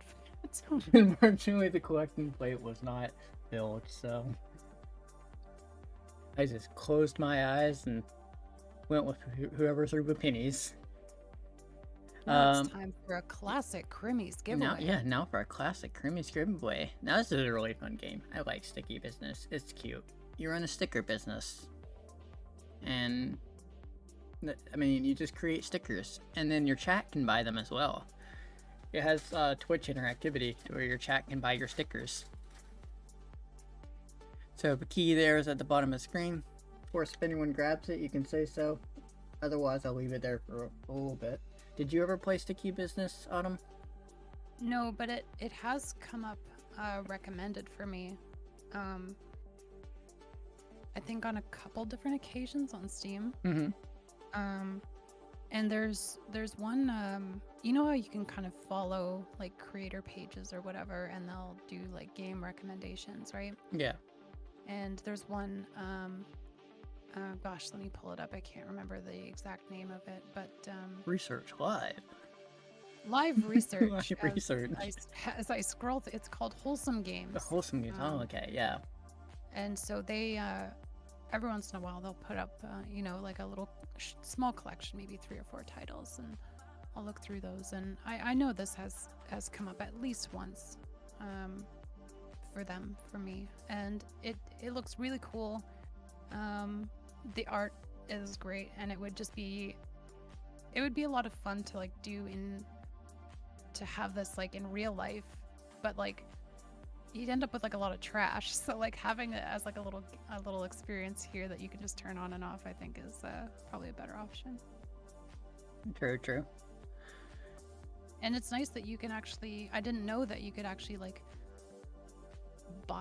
you said you could buy the stickers? Yeah, your chat can like when you start up each day, they can place orders for which stickers they want you to make.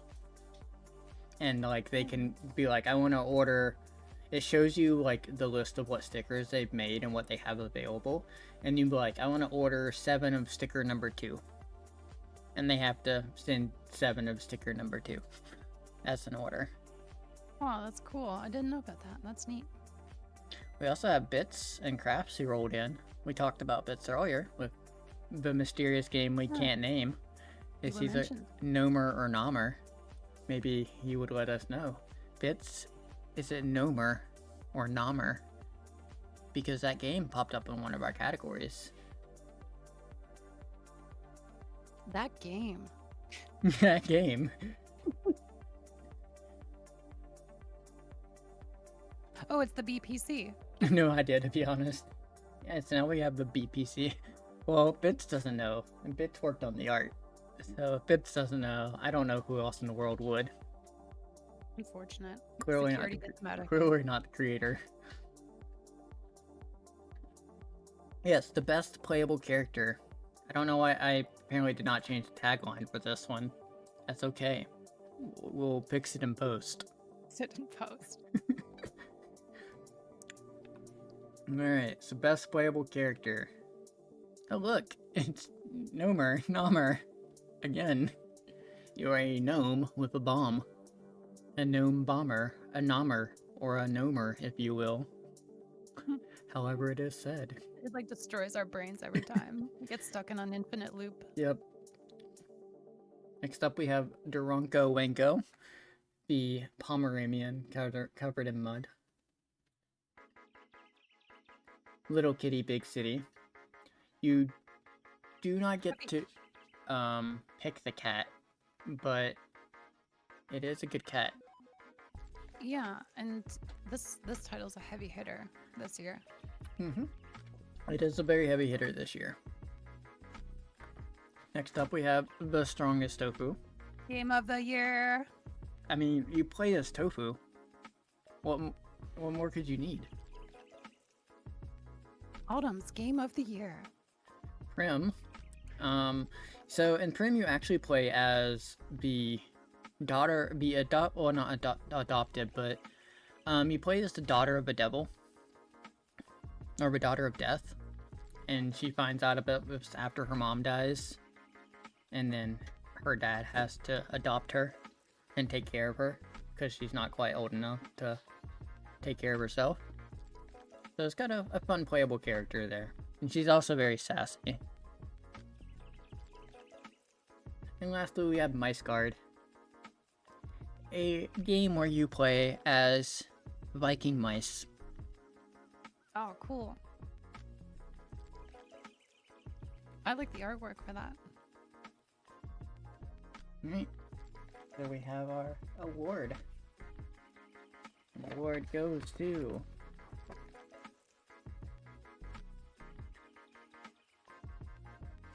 Mice Guard. Nice guard. Mice Guard. This is an underdog story, or This an is. undermouth story. Yeah, this one actually didn't really pop up in a lot of categories, although it probably could have. But when I did think about the characters you have to play as, this one immediately popped up as a kind of like, you know, that was a really creative idea on what you play. So let's check that take a out. look.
That was my Scard.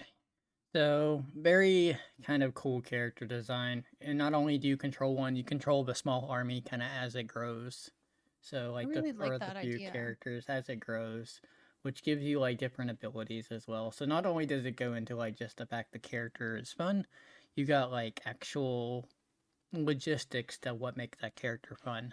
Because it's more like, oh, when you're alone, you only have one sword to swing, but when you have like 5 or 6 mice, you have like different formations that you can do, and it plays into strategies for the character. Mice together strong, that sort of idea. Yeah. It actually does look really interesting to me. I might check it out. So quickly, another game key giveaway. Classic Crimmies giveaway. We have a 2 Point Campus.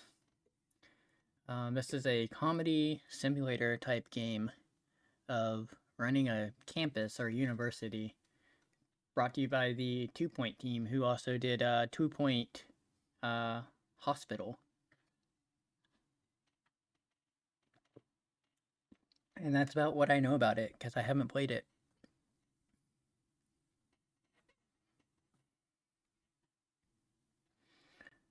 So if you're a fan of a simulator game, or silly simulators, I would definitely grab that one. I remember seeing somebody play 2 Point Hospital, but I don't remember who it was. Yeah, I feel like I remember watching someone on Steam play it too. I don't know who. Who are you? Show Who yourself. are you? I feel like it could have been Bunny, but I don't know. Because Bunny has definitely played some simulator games before. Maybe somebody went to shadowman.com and Shadowman, got Shadowman yeah. to play it. Yeah, that's true. They used that 15% off code, Trim, at checkout. Yeah. Remember to use that code. At all checkouts. Including the grocery stores when you buy groceries next. Yeah, just honestly, just try it. It'll probably Just work. try it. And like, yeah, I got this 15% off coupon. Can't see it. No, it's just Crim. Like, what, you didn't watch the Crimmies this year? If you don't watch the Crimmies, Wow. he advertised. Wow, unbelievable. It would be baffling if that actually worked somewhere. Probably Check just check under your seat for the shame you feel for not watching the Crimmies. someone just didn't actually feel like following it up, the information. They're like, fine, 15% off. Fine. Fine, I'll watch the Crimmies next year. Now we have best antagonist, the big bad or the baddies. No matter what it was, this game had the best design or ideas for them. Good category. Yeah, the BAs. The BA. It's a classic BA. Classic BA. Retro Realms Arcade with the Evil Dead and Michael Myers. You fight Deadites and you fight different bosses from the respective shows and movies. That's gonna be hard to beat. The strong tofu. Well, that just beats it. So That was my immediate thought. I was like, you're like, that's gonna be hard to beat. And I'm like, oh boy. Buckshot Roulette. That dealer was a really menacing force the entire time you're playing with him. yeah, but Knife Shark. But Knife Shark, that's true. Strongest Tofu did have Knife Shark. Chaos Sisters. Okay. The 2D Metroidvania. Please leave me alone, I need to poop. I guess I should explain that the antagonist in that game is... Yes, please. The antagonist in that game is the fleeting feeling that you have an important meeting to go to, but you really have to use the bathroom. Oh, that's like a concept as your enemy. Yeah, concept is your enemy.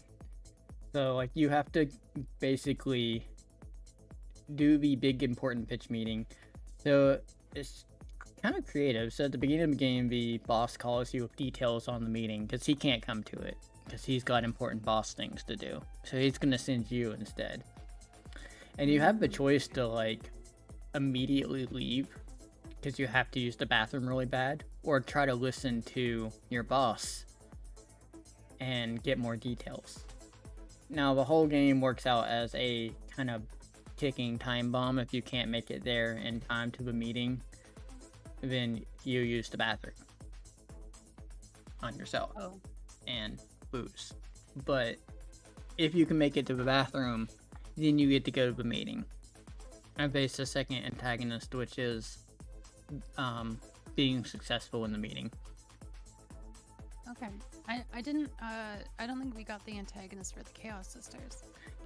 There's different bosses and well-designed enemies that are pretty creative that you face against. So another thing that makes the antagonists good is how fun they are to fight, how fun they're for me anyways, how fun they are to take down, or how hard they are to take down. Challenging but fun. Yep. Nightmare Cart, back to Classic. the Bloodborne, especially some of the characters are very inspired by some of the moments you see in Bloodborne. I think this might have won the popular vote. Nightmare Cart? Possibly, Yeah. yeah. Then we have Killer Clowns from Outer Space, the game. I kind of feel like this one might be cheating its way in just because I really love the movie Killer Clowns from Outer Space. And the moment I saw this game, despite knowing what it was going to be, I wanted it. I'm interested only in the fact that, like, I do know about this movie, but it's like super niche, isn't it? Like, Yeah, it's an 80s. it's a very like deep cut to pull out of, you know, the vaults of entertainment and make it into a video game. And Yeah. it's getting attention, right? Yeah, I mean, it's gotten decent attention. It's definitely a Dead by Daylight type game, but Yeah. it does do enough things that sets it a little bit apart. You don't have just one killer, you have multiple clowns running around. Playing, I don't really like these type of games too much, but I still enjoyed playing both sides. And playing with the clown is a lot of fun because you have a lot of things that you can do. But they are the antagonist, and they did a good job of making them something you don't feel so powerful against, but you can win against. Now, is maybe I'm getting this fact wrong, but wasn't there a little fun fact, a classic Crimmies fun fact, that the costumes for Killer Clowns were reused in that in the that Ernest movie? Oh yeah, the Ernest Scared Stupid. Yeah, is that true? I think so. Yeah. That's a fun fact.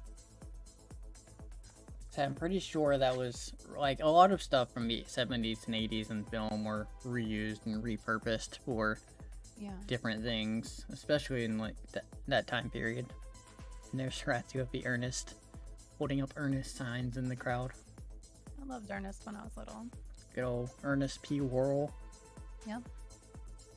Then lastly, we have Knights of the Road.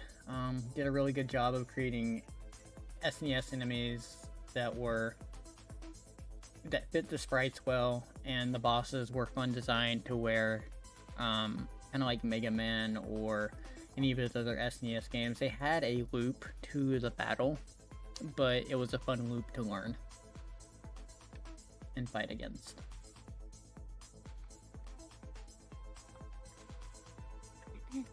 All right, this is a large category. Who's gonna win? Oh, ads are starting. Suspense builds. Suspense builds. What's the suspense build? Let's see. Those are the best antagonists. Did you have any antagonists in your games that you would like to talk about? I mean, I think by today's standard, it might be a little played out. But at the time, do you remember Arkham Asylum and like Arkham City and stuff with Yeah. the Batman and the Joker, where like I don't think at least I hadn't experienced like the concept of an antagonist that is like always with you. They're basically like your partner in the game. Like they're always talking to you. They're sort of like guiding you through the game almost, and like taunting you, and like it's not just like somebody who's far off into the future that you're gonna have to face. They're with you the whole time. Yeah. And I think that was a really neat thing to do. And I mean, it's been done quite a bit since, but as Mhm. far as I know, that was the first way to do that. And I thought that was a really interesting way to present an antagonist. Yeah, keep them within range of always watching you, but also kind of commenting on what you're doing. And Yeah, it's like they're doing a commentary on everything that you do. And they're just like waiting for you to get to them, and they're kind of bored, so they're just hanging out with you. the antagonist has definitely changed a lot in gaming. I feel like just opposed to what it used to be. Everything has to have a different kind of human side to it. You usually see in the antagonist, you see the side that you would feel sympathy for, opposed to Yeah, always the evil side. You don't usually see a purely evil antagonist anymore. which honestly, I'm kind of hungry for, because like I really do like the classic good and evil. It feels so good to get that resolution. Um, but I mean, there's a lot of interesting antagonists that do that sort of gray area as well. I think the feeling I'm getting from you is that you think it's a little played. And maybe we should try Yeah, something else. it kind of is, but And I think I would think agree it's with that. For I the think most it's people part. playing safe. Is what it is. Yeah, and it's like, I don't know if you ever watched Deep Space Nine. I think so, a little bit of it. That has one of the best antagonists for a television series that I've ever seen in Gul Dukat, where, like, he's a monster. Excuse me, he's a monster. And,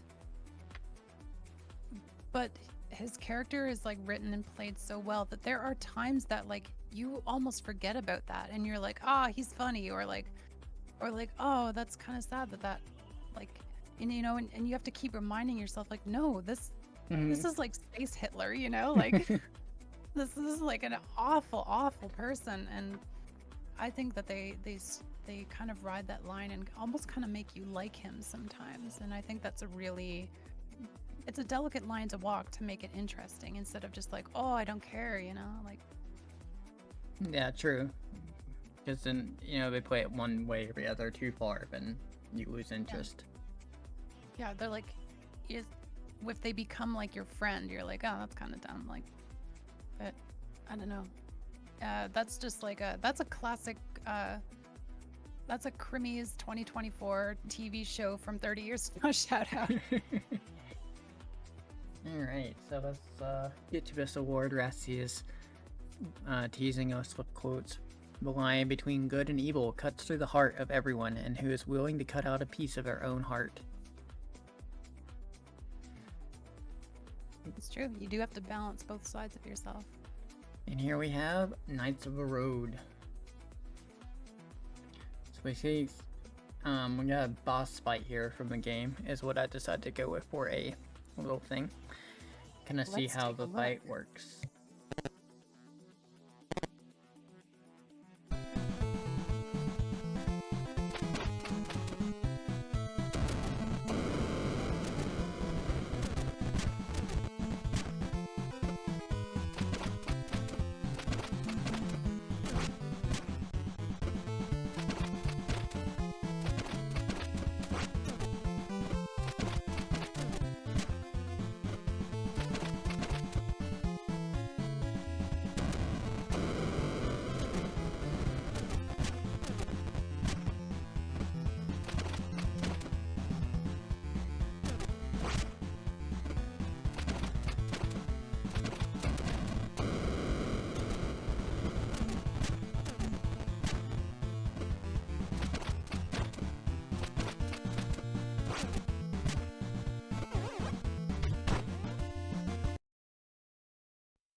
Alright.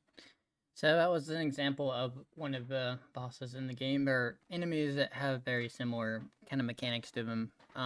The bad guy is definitely a bad guy, through and through. He's like an evil witch type guy. And yeah, I just think they did a good job of creating these fun antagonists to fight.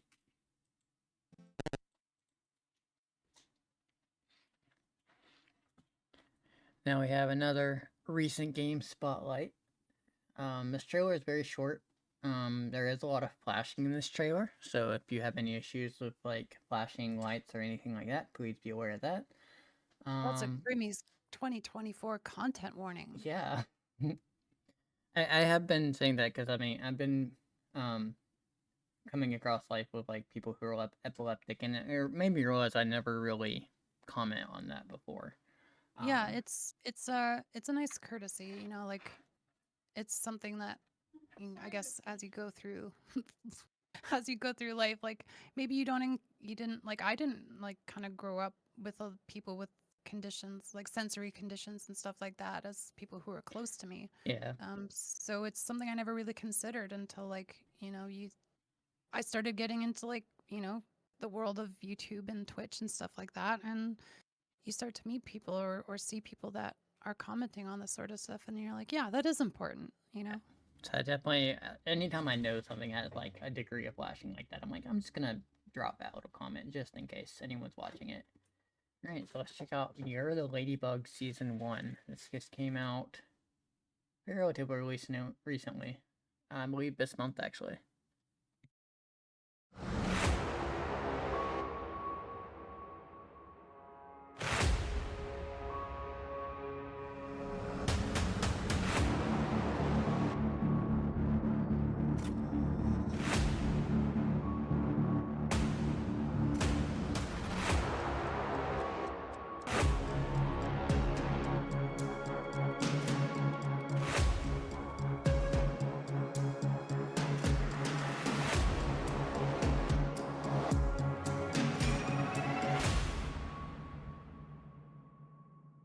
Spooky. And there's me also thinking, I didn't mention anything about blood, gore, the other things are in the trailer. Oh, hey, content warning on that, by the way. Yeah. Whoops. Oops. Oh, we'll get it next year. We'll fix it in post. Yeah, fix it in post. But yeah, it looks like a interesting kind of mystery, horror, almost visual novel game. Best weird games. I play weird games. So Yeah, this is a good category, I think. I'm gonna like this one. good category, yeah. So first Not up that I is didn't like the other ones. Well Captain. What broke? I missed too. I was coughing. All the things broke. So Well Captain, you have a boat flying through the sky. That's It's an a interesting shoot 'em cover up art. game. Yeah, it's a very interesting cover art. You have a lot of weird things to fight. Not the weirdest shoot 'em up game, but shoot 'em up games definitely have some weird enemies and things going on in their world. Vanuatu is a free point and click game with a lot of just weird art styles. Kind of not, let's see, how do I put this? It's not like super puzzly, but it's kind of like interact and play with things type deal. Just to see what it does. We have our comeback, the strongest tofu. Oh yes. It's in a lot of categories. Yeah. And I'm hoping it can take home at least one award. And honestly, I always think about Tonight. like when I think about game awards and when I think about just general awards, it's always wild to me for yearly things because it's often that I find myself thinking about the stuff from the second part of the year more than the first part of the year. Um, I had to go back in my categories and sort things to make sure I was grabbing the stuff that came out in January and February of this year. Yeah, Because recency bias. because I'm just like I don't remember this game too well, but please leave me alone. I need to poop. We definitely went over the weirdness of that one. Yeah. Magical Mike Duel, Senpai Hear My Spell. Oh my goodness. I did this on stream with Frazzle actually. I made Frazzle play this one, my puppet. I didn't play this one. I had Frazzle play it. So you become a magical girl and you have to use your microphone to say the spells out loud. And So it picks up your mic. yeah, it picks up your mic and it plays spells for you. So you have to say the spells out loud and do damage to the other magical girls. and whoever does like a better performance gets enough points to win the duel. That's pretty cool. We have Tail's Egg. You can say that one right. This one Okay, what am I looking at? this is a game where you are pinned to a table, kind of like you would think with something like buckshot roulette. You're not really pinned to it, but like table is the main point of play. You have to figure out how to get out of a trap, so like a saw trap. And there's a giant Okay. chicken that is ready to kill you if you don't do things correctly. Oh my goodness. Or a serial killer who is housing the chickens. I don't know. That's a That's a falls plot. directly into this category. Yeah, it does. That's a strong competitor. Then we have Banana Cowboy. Oh, I love it. I don't know what it is, but I love it. It plays like Mario, the one in space. I can't remember the name of Galaxy. Plays like Galaxy. You run around like run around the planet. You like run around on planets, like on the surface of the planet, and kind of fight enemies. And you're a banana, but who's also a cowboy. I'm on board. And it's free, so. And then lastly, we have Brazilian Drug Dealer 3. I opened a portal to hell in the favela trying to revive my AIA. I need to close it. Definitely quite a name in that game. I mean, for me, that could win just based on the art and the title. Mm-hmm. That's bizarre. Tell me about this. So this is a kind of Doom shooter, like boom shooter, where honestly I don't even know too much about the game itself other than there's a portal. It opened up, you're trying to close it. In order to close it, you have to stop anything in your way that will attack you, which is mostly Brazilian stuff. There's a lot of soccer in the game. So well, it's huge there, right? Yeah, it's huge there. So like you're always running through soccer fields and can kick soccer balls around. Ratsy's correcting me with football. Mm-hmm. But yeah, it's just I don't know, came out of nowhere type game this year, and I'm like, that's got to be in the weird games this year. Yeah, I can only imagine what it's like. But for me, a weird game, of course, it not only needs to be weird for weird's sake, it also needs to be enjoyable to play and make me think about it like after I played it. Think about the moments it had, the cutscenes it had, the enemies I fought, the music that played, everything. And so, oh, I'm excited for this one. I really have no idea. Yeah, Autumn was not informed of any of this beforehand. So she is not paid to know.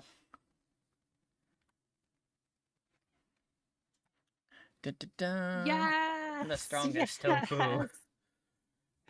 Finally. It was definitely going to get out of here with at least something. I knew. Like, the moment Yeah. I played that game, and I was thinking about doing a war ceremony, I'm like, it's going to get something. I don't know what yet. Oh, I love this. This is a high recommendation for me. Yes.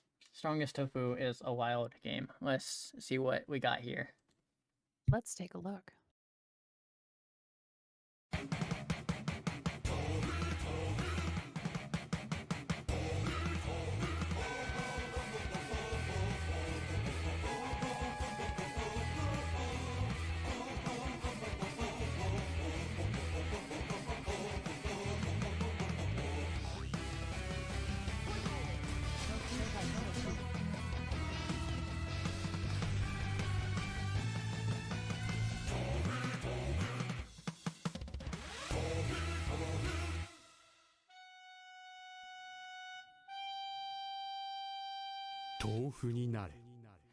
I mean, this game teaches you about tofu, like how it's made.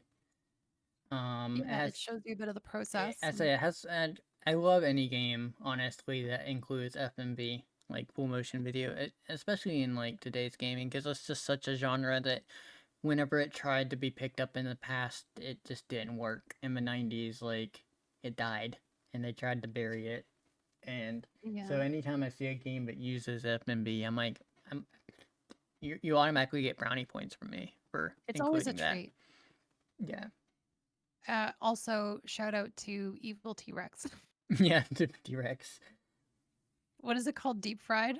Yeah, I think so. Yeah, Deep because fried T-Rex. that was like the fire process level, or the kiln process level. All right, so apparently I put those in the wrong order. That's okay. We'll just... yes. The will I ever play this? Again, I added a few categories. I'm just like, this will be fun. So these are games that I bought this year, and for whatever reason, I still haven't played them. So, plenty of games I buy throughout the year that just get lost in the backlog, and I wanted to give a moment to like say, hey, this one's coming. Stray Gods, the role-playing that's a musical. Crimson Promise right there. Yes. Stray Gods, the role-playing musical, a narrative adventure game where you play as various Greek gods, but in a musical. That's interesting. Destroy All Humans 2. I did play the first one, I think, a couple years ago, and I bought the second one this year with the intention to play it, but just have still never played it.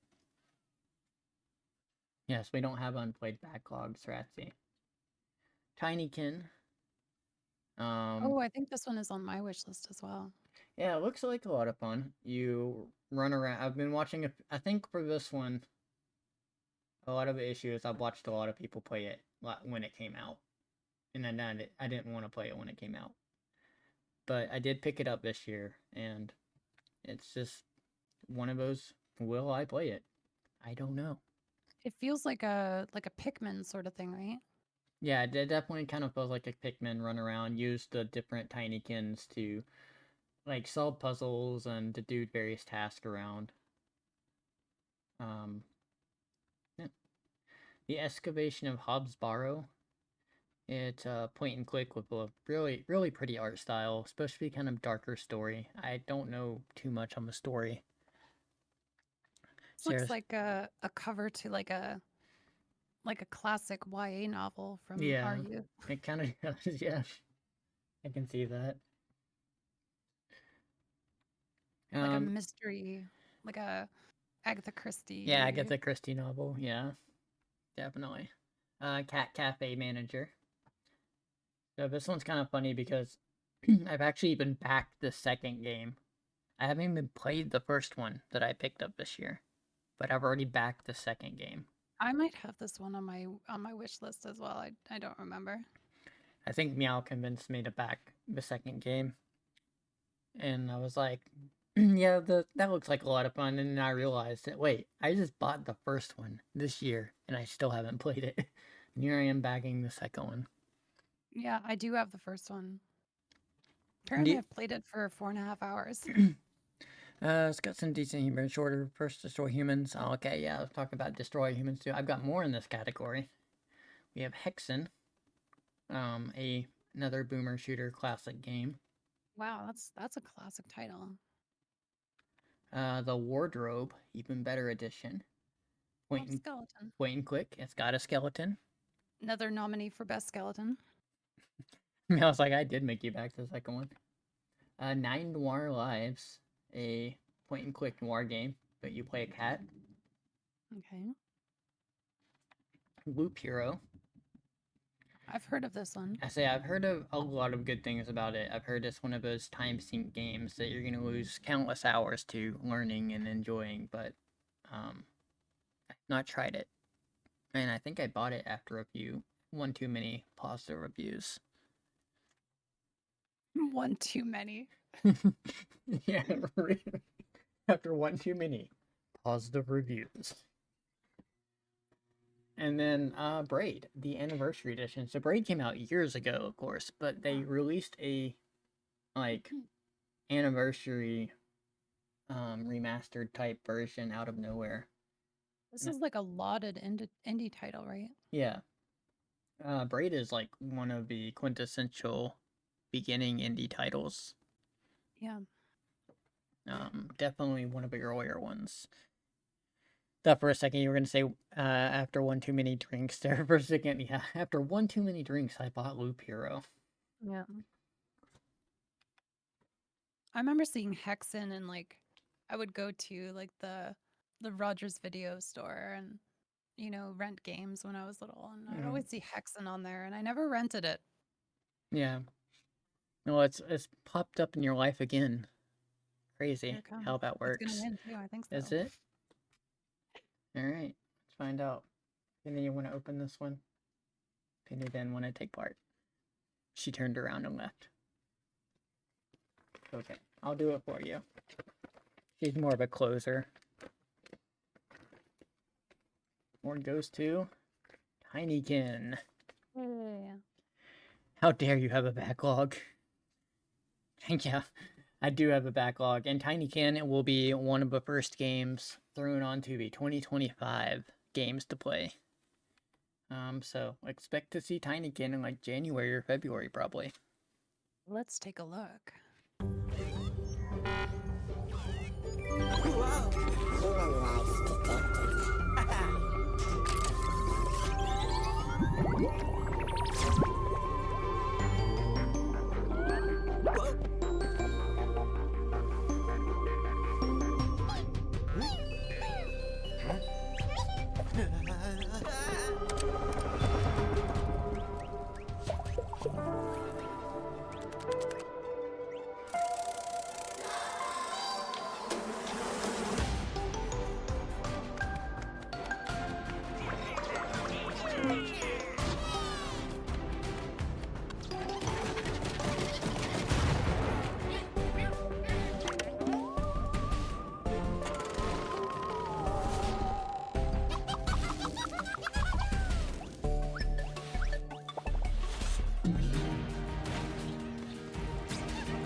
Alright, and that was Tinykin. Of course, we have another classic Crim giveaway right afterwards. Grim giveaway.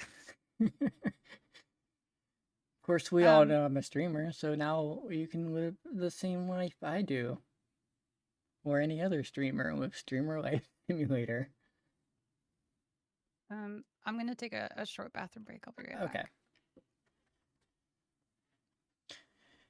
It's not one for platinum games, but I did this one. I did platinum. It was such a lovely game, really fun. Well, I'll definitely be getting around to it.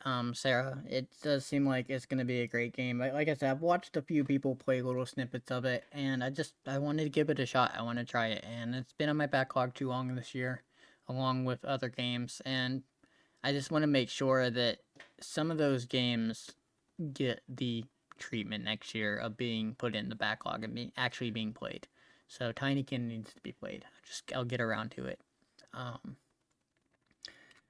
don't know when.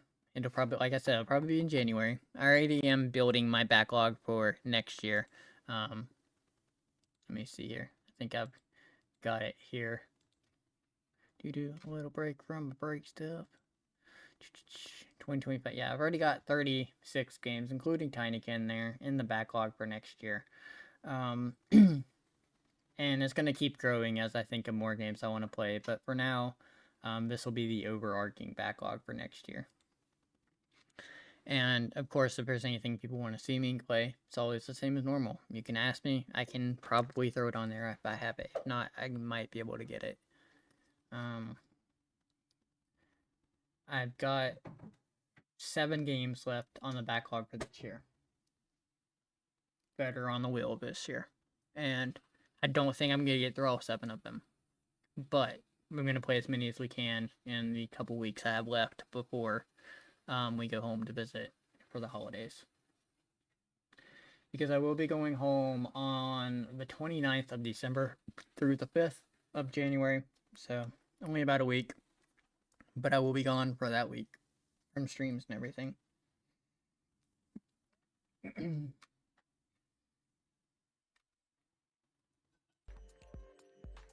don't even remember what next category is. Oh boy, maybe I should do this when Autumn's away, right? Like, this will be the complete... I was going to even give her a disclosure on this. Like, she can step away from this category if she wants to. This is the best everyday we stray further from God game. So... I've joked about this, like, since I started creating this, since I started creating these game awards. And... it's no secret, I've made it pretty abundantly clear that I have played...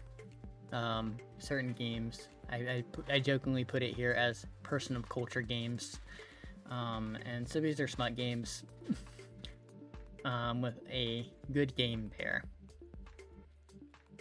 So really, it's really ironic that we hit this category when Autumn's gone. Oh no, Autumn's back. Oh, did I interrupt something? No.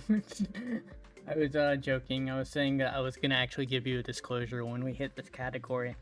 I haven't done anything except I was like, I wonder which category is next. I was like, oh yes, this category.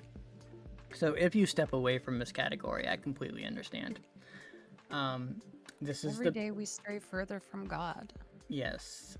So I joked with friends whenever I created this Game Awards idea, because it's no secret that I play, like, smut, or, like... Oh, I see. Yeah, I play smut games. And so, this is the best smut game that I played this year. Alright, So I'll do my best. It's a category. If I'm nothing but a professional. If not a professional, I mean. Okay. So first of all, we have Spirit Valley. This plays like Pokemon. So it's very much catch the monsters type Catch deal. the monster, bang the monster. Yeah, that's catch it and train it type deal is Okay, what they well, go that's- for. And that's, It's just we're like- dipping into bestiality, but just like Pokemon, but you know, yeah. Nightly Passions is a visual novel with a lot of stuff going on, a lot of characters to interact with, and there's also some other kind of side gaming, like not Darkest Dungeon, Slay the Spire, the whole card battle system. oh yeah. You have that card battle system in there. I don't think Nomer or Nomer would be in this one. I don't think that would be the category. That was a pretty clean, safe game. It's you have to read between the lines, you know, it's a subtext. I've heard of a documentary zoo before, Ratsy. I've been in the film like aficionado appreciation stuff to know what that one is. Maiden Cops is a beat 'em up game. You have, and it's very Streets of Rage inspired. In fact, this is actually the safest on this list. There's not really much nudity or sexual content. It's more like fan servicey stuff. We have Dungeon. Safe for work or not safe for work? I mean, honestly, none of these I would say are safe for work. If you're getting caught at work playing one of these, unless you're in that field that you're allowed to play this type of game at work, you're gonna probably get in trouble. Dungeon Vixens is a dungeon crawler game, much like Eye of the Beholder or classic dungeon crawlers, where you just move in a direction, encounter baddies as you go through, and of course have to dispatch the baddies in different ways. And Self-Defense Dojo, a kind of small village-esque Stardew Valley type game where you have a small village and you have a regular job you have to do, but you have side interaction, conversation, NPCs to interact with. Let's go tear through this category. Have 0 naughty games on library. I don't believe you, Ratsy.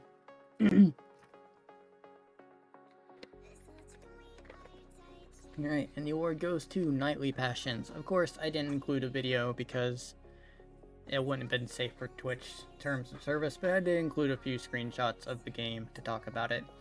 Like I said, you have skills and combat points you can put into to play different playstyles. You have a battle system where you use cards. There's maps and dungeons to explore, and then there's a whole slew of story tied to this one. It actually does a really good job with the story. Like most games that are in this category, I think the important thing that sets them aside is it makes a good game without the adult content being there. If you're able to play this game like without the adult content, which most of them you can turn it off and still experience an enjoyable game, then it makes it pretty good. And this is one that did the best.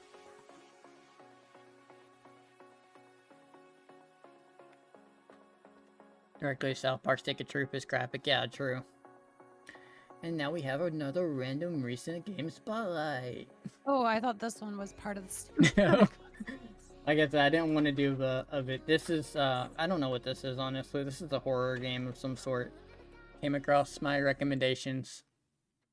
And you have no only for adult games. Yeah. Alright, here we go. Very short one.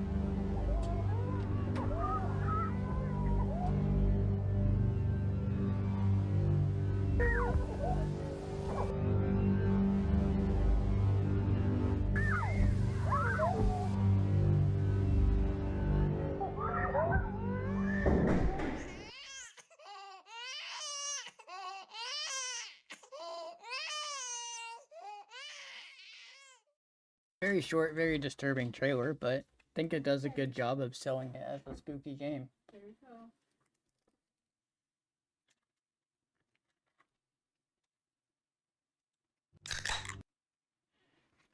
Of course, now we're down to one of the hard contenders of the year. Oh my goodness, yeah. The best cat game. The BCG. Yeah, it's the BCG. I don't know if we've had a BCG. Have we had a BCG? Probably. I don't know. But we now have the BCG. Lots of cat games out there. And I've only played a few, but this one is my favorite from this year. We have Little Kitty, Big City, making another appearance. We have a game called Measy No, which is a puzzle game where a cat will knock over various things and you have to put it back together after it breaks. It is also free. A Tower Full of Cats. Of course, that's a big contender. Yep. For me. But we kind of talked about those, but Dev Cats did a great job with those. Cat Quest 3 came out this year, so the third in the series. And it's interesting because those games initially started as like almost full isometric, like almost straight above you. And the farther they've gotten to the series, they've lowered the camera down to where it feels closer and it feels like you're more in the role there of a character. More like a third person. Yeah, more like a third person. And you get to see like more of the world that way up close. That's interesting. I wonder how low the camera can go. I don't know. Maybe let's make their next game first person. Yeah, it just be keeps the getting cat. closer and closer. Then they do a VR game. Yeah. And then they just show up to your house with cats. That's the 6th game. Yeah, that's the best one I've heard. Then we have Copycat. Yeah, serial nominator. Oh, so now you're here. Best cat game, and now you show up. And then we have Looking for Cats in a Badly Drawn City. This is much like the 100 Cats games or Tower Full of Cats games, but it's a badly drawn city with cutely drawn cats. I like that. That's very much like my level of drawing talent. Same. Although that one probably looks way better than I can do. But I'd like to aspire that I'm that good. Yes, Astro is right. The most important category. And the award, the BCG, goes to...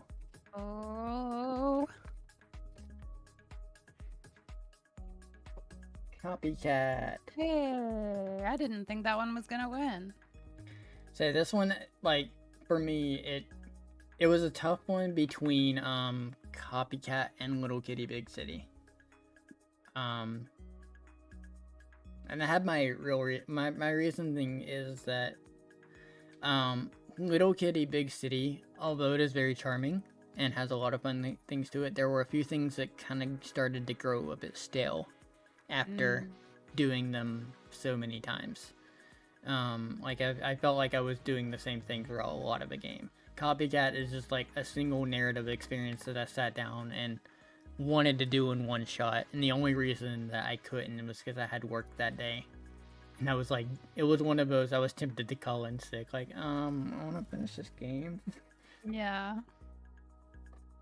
So, let's check out Copycat and see how right Autumn is on it being a serial killer. Let's take a look. We're family, Dawn. I promise nothing bad will ever happen to you. We belong together.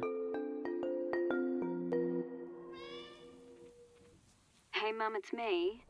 I'm just a bit worried about you. Please call me back. Please leave my mum alone. She doesn't have the energy to look after a pet.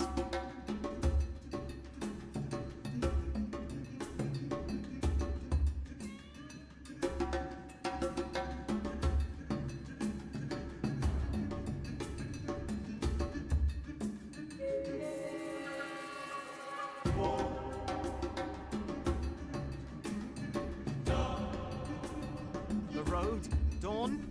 Watch the road!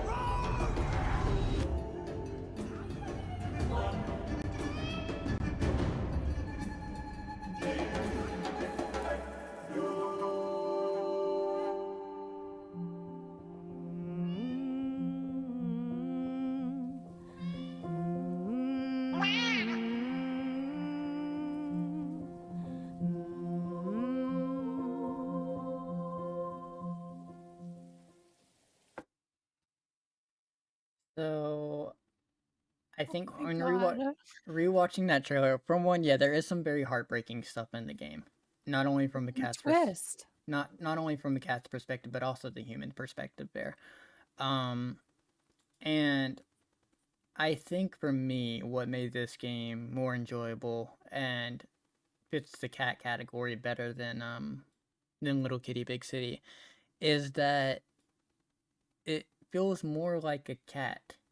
It's a weird way to put it, but it's true. Like, Little Kitty Big City felt more like you play a cat, but you do a lot of things that you can see a cat maybe doing, but not necessarily like, oh yeah, that's a very cat-like thing to do.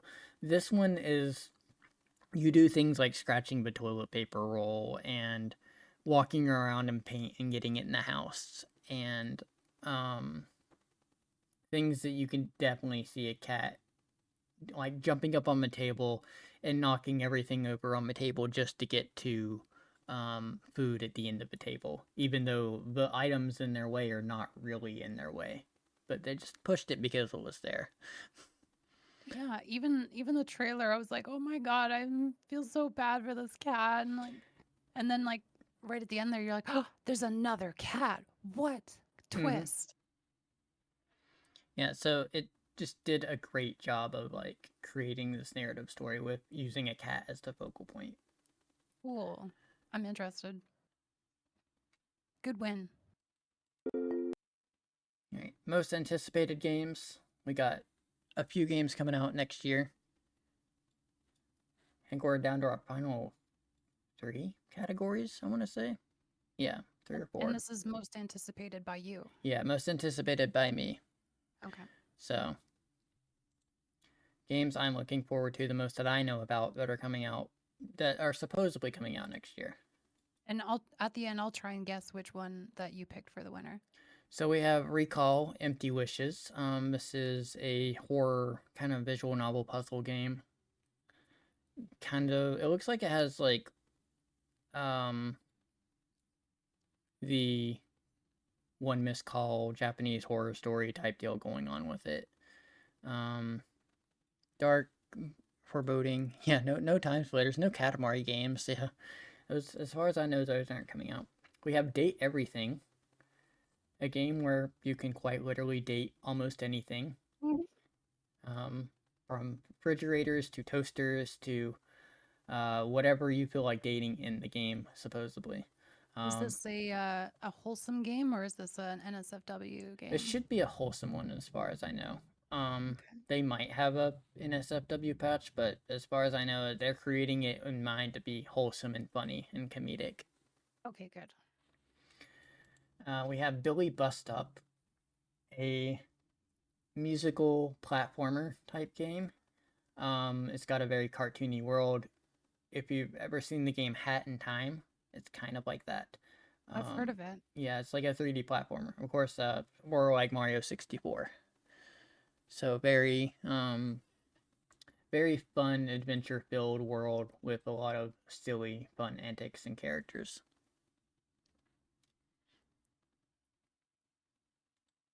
Blood Typers. It's a typing game. It's a horror, like kind of like House of the Dead typing. You have to attack enemies by typing the words that are above their head before they get to you. Oh yeah, I've played that like ages and ages ago. Typing of the Dead or whatever. Yeah. So, something like that. I think typing games are pretty underrated, like, as far as the genre used. Whenever I look on Steam trying to find typing games, I can maybe find 3 or 4. And one of them's Typing of the Dead, one's Epistory 1 and 2, and then there's one more. There's one called, like, the Textorcist, but, there's not too many out there. I think it's just not a super popular genre. Yeah. Then we have Promise Agency Mascot. This one you are helping rejected mascots find a job. So they were mascots for a company and they got like thrown out or rejected, and then you're trying to help them get back on their feet. And then we have Dead Static Drive, a Lovecraftian type of Twin Peaks-esque inspired game. Okay, so I think you're gonna pick. I think you're gonna pick Date Everything. And I'm gonna choose Promise Agency Mascot to be my pick because I love that premise. Yeah, it's a really fun premise. It does look like a lot of fun. So, let's see if I was right. The award goes to Billy Bust Up. Oh, dang. Yeah. It's a hard one to pick, honestly. Like, whenever I'm looking at these games, I love them all for different reasons. Like, yeah, the mascot one looks like a great premise, and the Date Everything will be funny and silly, and I want to see where they go with it, because it feels like it's going to play on the genre a lot. But Billy Bust Up has honestly been on my list, my radar for a while. I am actually hoping it gets made at this point. So this is a Gamescom trailer from this year. So it's a newer trailer, or not from this year, but from last year. So, Billy Bust Up was going to be published by Humble Games, which they got shut down this year. So I'm not really sure what's going to happen with this. As far as I know, the game is in development and still being made, but they just pushed its release date back to 2025. That's a Crimmies 2024 bummer of the week. Yeah, it is. So let's check out what they got here for Billy Bust Up. Let's take a look.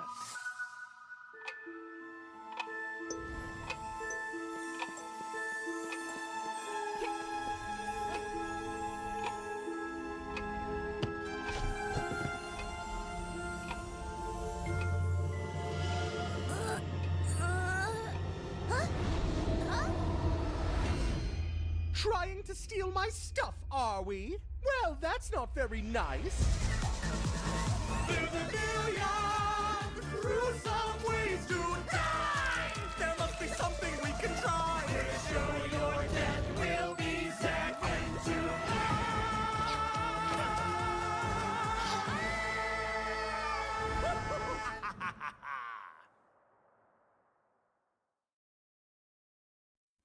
May or may not also be biased as there's an axolotl character, but still looking forward to it. Yeah. I mean, it helps, right? Yeah, it certainly does. Axolotl check. Yeah. It looks but like a lot of fun. but I'm definitely looking forward to that one. So is it a musical? So it's a musical, like it's a musical platformer, but not in the same way like a rhythm platformer where you have to like play to the beat of the music. Yeah. I think it's more like just music happens while you're playing. The story is told through music. Yeah, the story is told through music, and there's grand songs to play while boss battles and stuff like that. That's neat. And now we have another classic Crimmy giveaway of a book, Classic. a game called Black Book. Get you some details about Black Book because I don't remember enough about it. My character looks vaguely reminiscent of Greta Thunberg. So, Black Book is a dark RPG adventure based on Slavic myths, in which you play as a young sorceress, and you fight in evil card-based battles. Or you fight evil forces in card-based battles and explore the world where humans live alongside mythological creatures. So, it's got pretty positive reviews, 89.7% positive rating. Came out in 2021 and hasn't been updated in a while, so they probably hit their end game point of a proud product. As long as it's made with biodegradable materials, yes, everything here is made with biodegradable materials. I mean, I'm biodegradable. Yes. Exactly. That's why everything here is the biodegradable Crim stamp approval.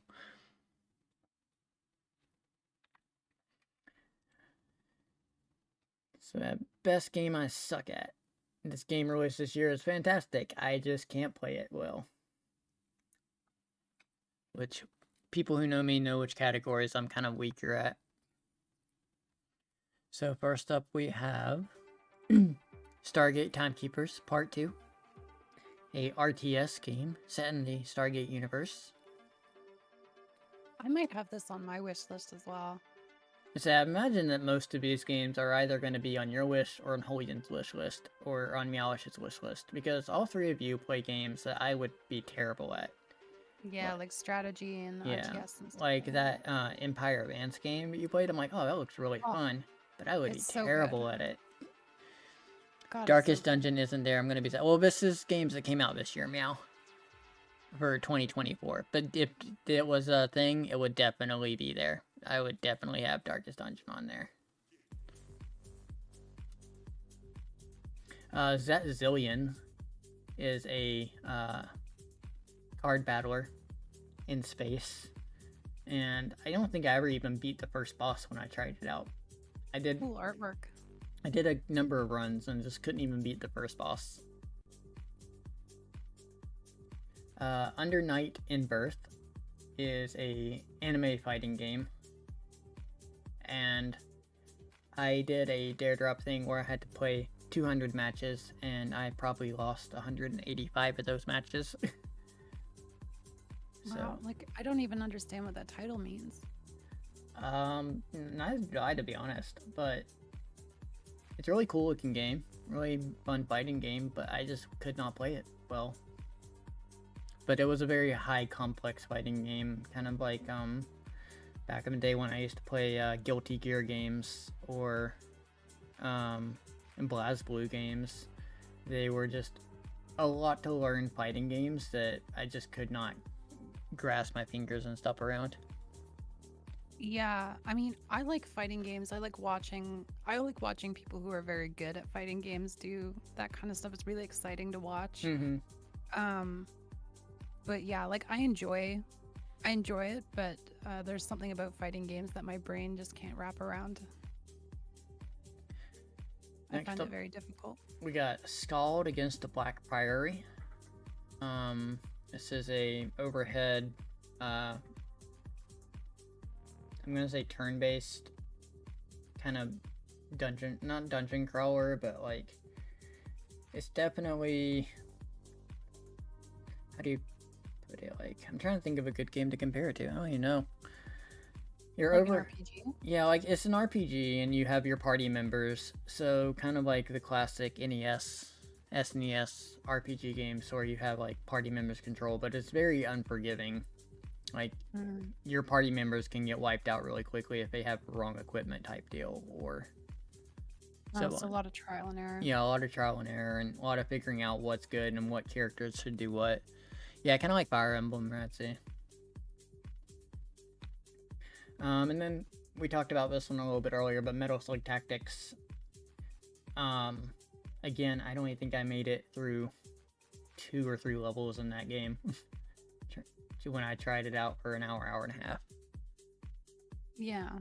I mean, with that series, like I don't think that you can blame yourself for that one. These are notoriously difficult, right? Yeah, but for like Metal Slug, I can play Metal Slug fine, but that's a different genre. Tactics, on the other hand, I can't do tactics. I think it's just that learning curve, but I've never sat down and devoted the extra time for it.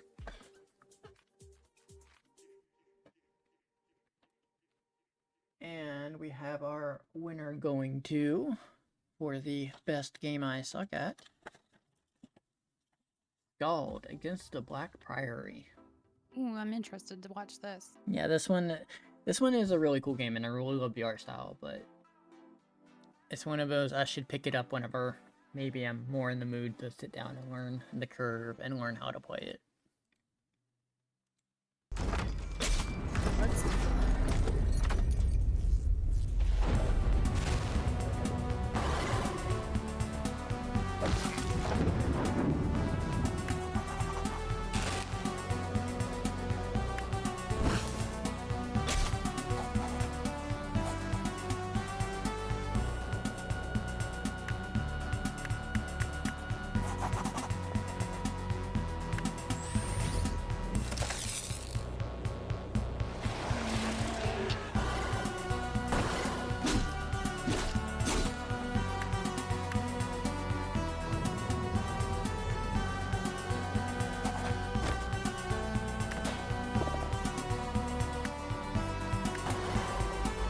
Legacies of old, about to be awakened.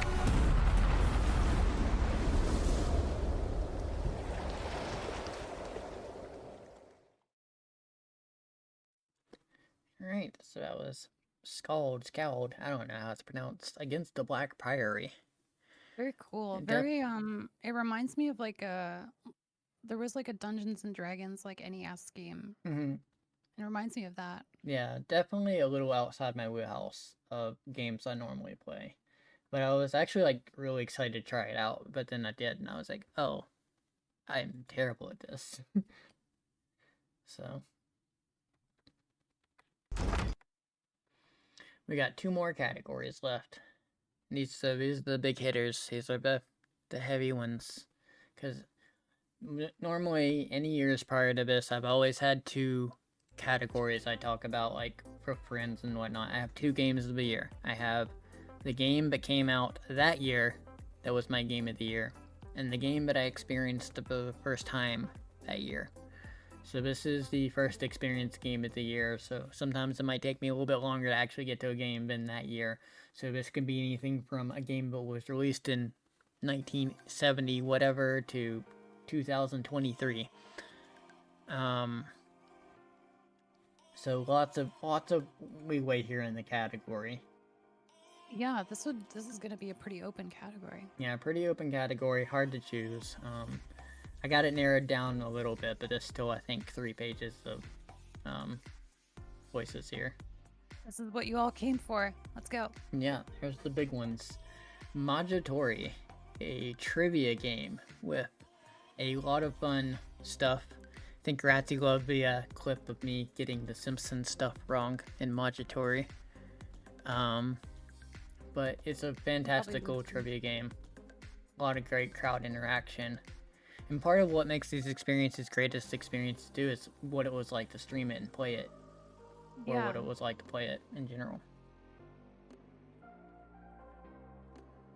We have A Short Hike. A game where you play as a bird climbing a mountain. And you have to get... I feel like I've played this, or I've at least played the demo. And you have to get, like, upgraded feathers to be able to fly farther, climb higher to increase your stamina. Exactly, Ratsy. Boyfriend Dungeon. This is not a smut game, as much as you would think it is, based on those pictures, probably. But it's also a game that the wife really liked, too. It's a lot of abs. Yeah, that is a lot of abs. So you play... In Boyfriend Dungeon, it's a dungeon crawler where you actually date weapons that personify into humans. That's funny. And the weapons, like the characters, are based on what you would think for the personality of the weapon. So there's like one person who's like a hammer, and he's very blunt and very like front coming and just doesn't hide any of his emotions. And you have like a dagger who's very shy and very nervous around you and things like that. It's part visual novel, part dungeon crawler that plays like Hades, where you can kind of zip around and go through that. But it's a pretty good mix. That's a neat concept. I have River City Girls. It is a beat 'em up game based on the classic River City games where you play as females instead. Yeah, you remember the Boyfriend Dungeon stream? Yeah, it was a fun time. So River City Girls was a game up. Yeah, it is a lot of fun. I played the first one this year. I've got the second one in my backlog for next year. I enjoyed that one. Second Sight, a first-person shooter that did a lot of wild and fun little things in it. This was what, PlayStation 2, I think, Gratsy would know, because a lot of these were ones that that was a terrible game I thought was good. Nostalgia was wrong. Oh yeah, it was still a fun experience for me though. Yeah, it's about the experience. Yeah, it really is. Astrologaster, Astrologaster. You read the stars to predict, to try to help people from various sicknesses and things like that and solve their problems, because they believe that you can read the stars and solve their problems. It takes place around the Black Plague, so but they also play it off as a comedy. And there's also musical bits in it, which are pretty funny. So it's kind of got a good Monty Python feel to it. Panzer Dragoon, a game where you're riding on the back of a dragon. I've heard of this. And almost like Star Fox. This is an old game, right? Yeah, this one's an older one. It's kind of like Star Fox, but this one was a lot of fun. And honestly, I'd never seen it before, and just rolling across it this year randomly in my library, I was like, oh, let's try this one out. And I really enjoyed it. We do have ads rolling in. So if you're behind ads, I'll wait for just a little bit. What year was the Astrologaster? Let me find out real quick. So Astrologaster, yeah, it's fairly recent. It came out in 2019. Okay. So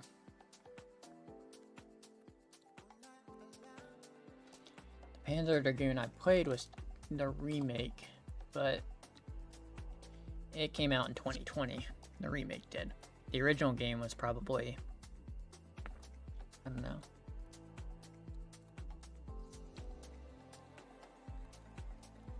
The original game came out in 1995, so it's a while back. A day or two, you know.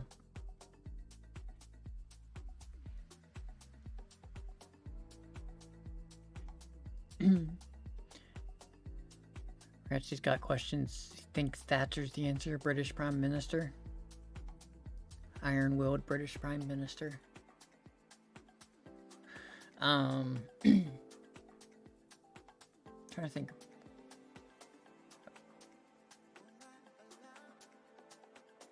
Think it was Margaret Thatcher? Yeah, possibly.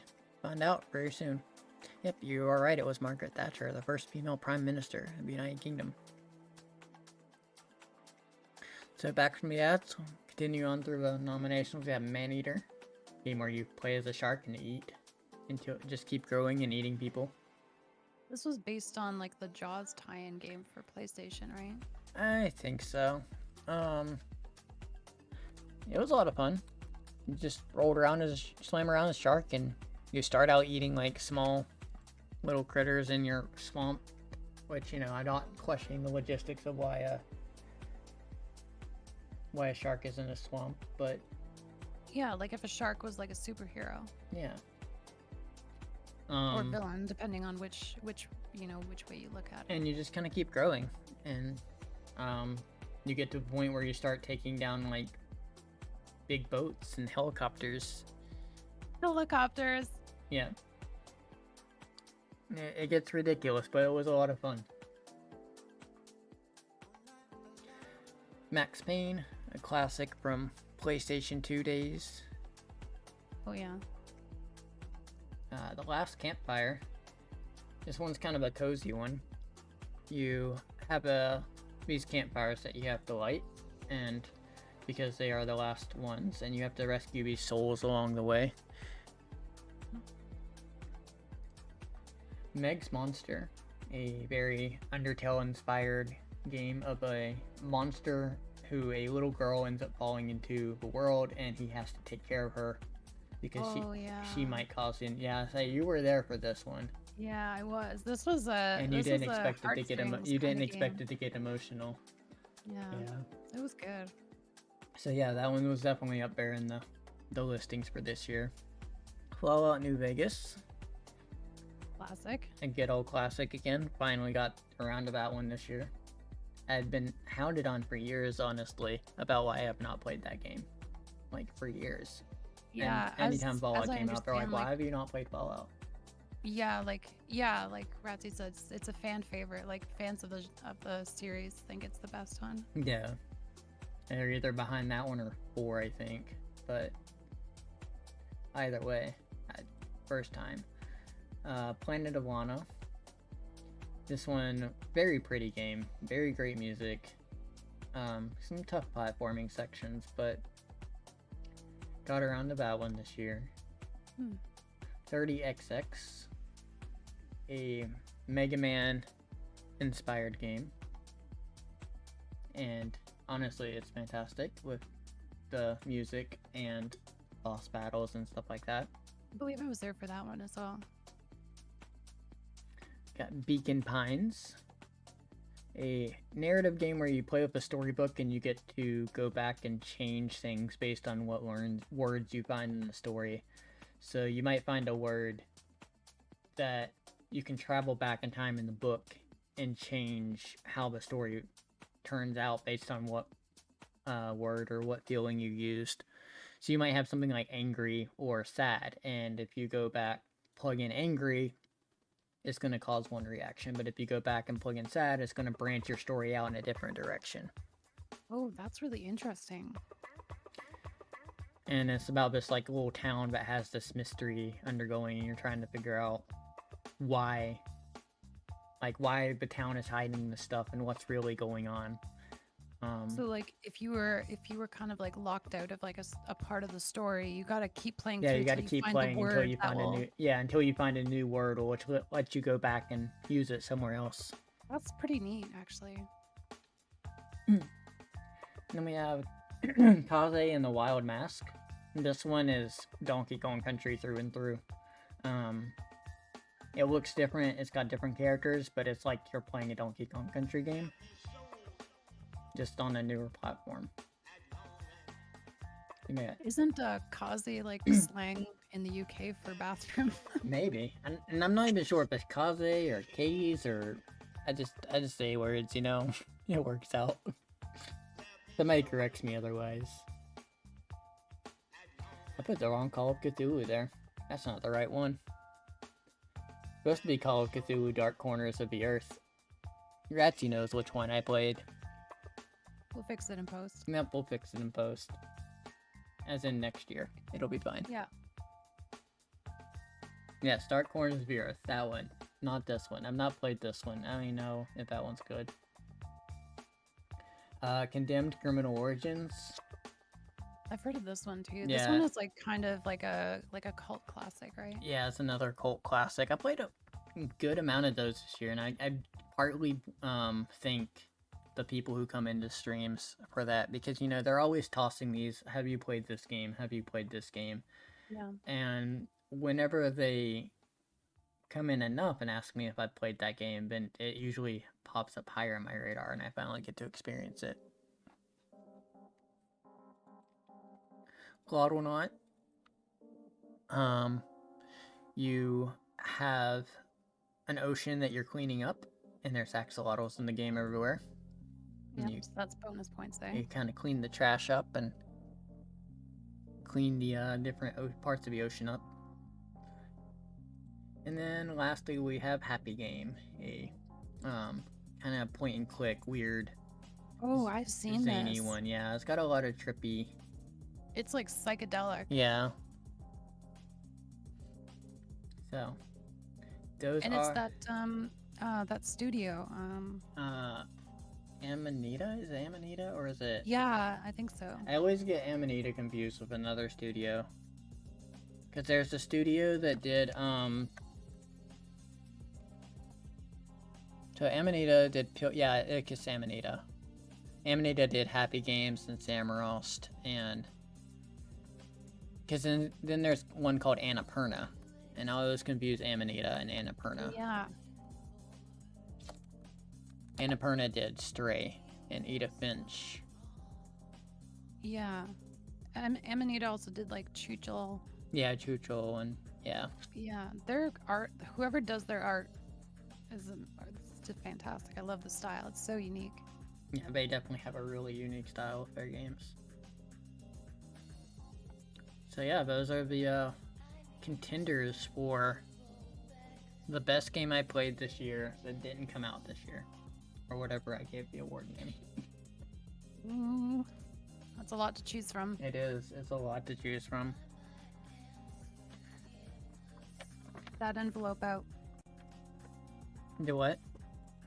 Get that envelope out. Yep, gotta get that envelope out. The award goes to... Boom. 30XX.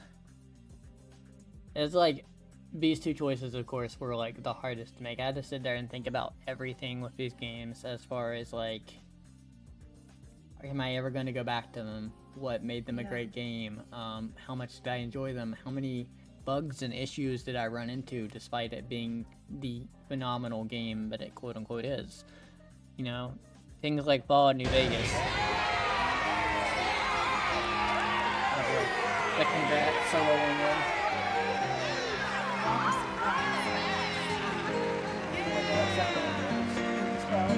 Congratulations! Congratulations! Congratulations! Congratulations! Congratulations. Congratulations! Congratulations! Congratulations! No, it's Italiano. Congratulations! Congratulations! Congratulations! Hear my words, Rassi. Congratulations. Hear my words. Thank you all.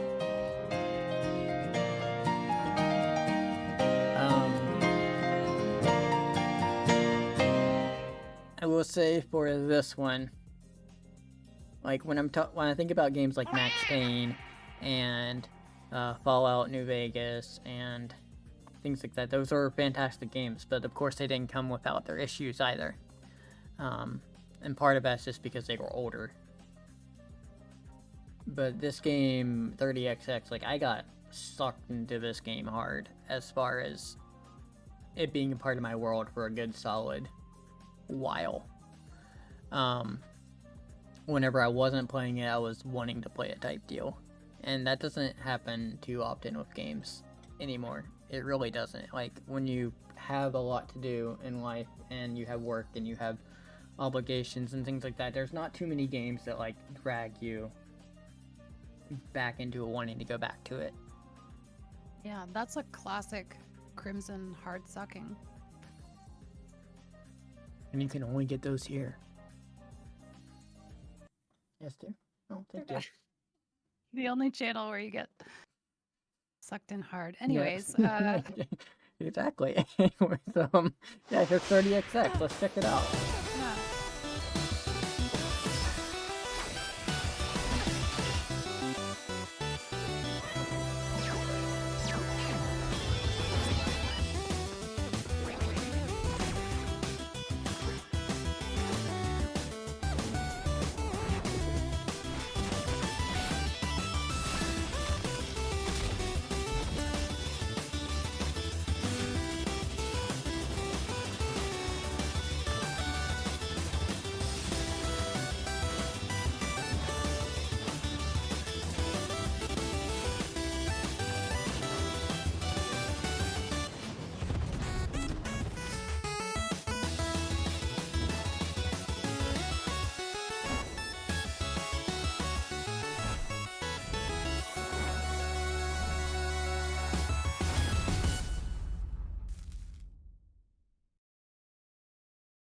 That was 30XX, Oh, that looks so fun.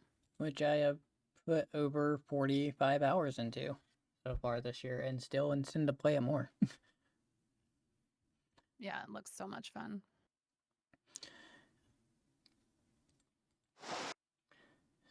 We got one more recent game spotlight, which a lot of people have been talking about this game. Oh, I played this. I've watched a few people play this.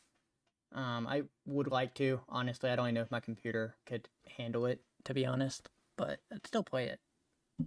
I've not played number 2. I played the original. I said this is the second one, so this is now out in early access. You can pay to get into the early access. It will eventually be free whenever it leaves early access, but you can pay in. I think it's $30 to get into the servers to play the game in its current state. So I figured it would be a fun one to throw this trailer in here as our kind of recent game spotlight before the big game of the year. Recent game spotlight. Existence is a thing of beauty, precious, but impermanent. Life and death are mortal enemies, and yet bound to one another. The continuation of life must be protected at all costs. Some have said my methods are brutal. To this, I say, there can be no salvation without sacrifice.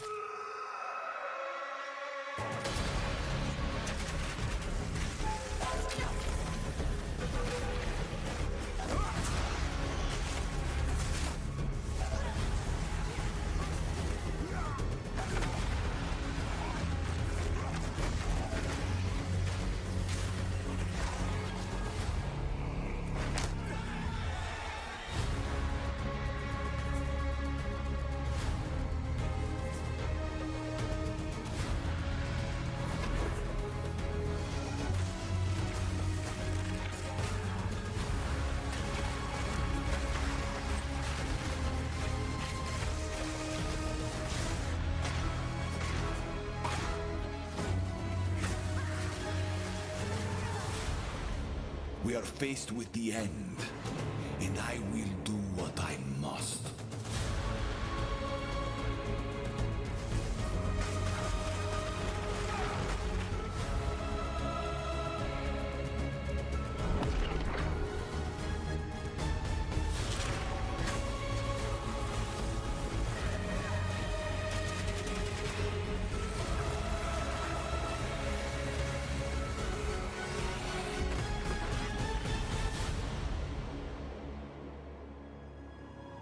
those who obsess with death.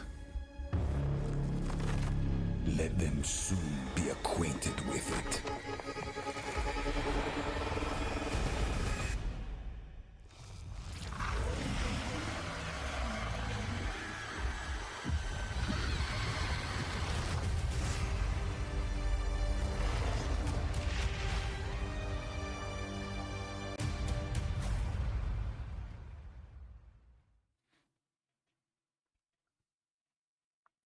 Alright, and that was Path of Exile 2. Looks like on 30XX is a good choice. Yeah, I guess that it's just it is a hard decision to make, but that one I think was the one that stepped up the most in my memory as far as enjoyment and what I got out of it and things like that. And like I still want to go back to it. I'm honestly just hesitant to go back to it because I know I'm gonna get pulled into that game so hard again.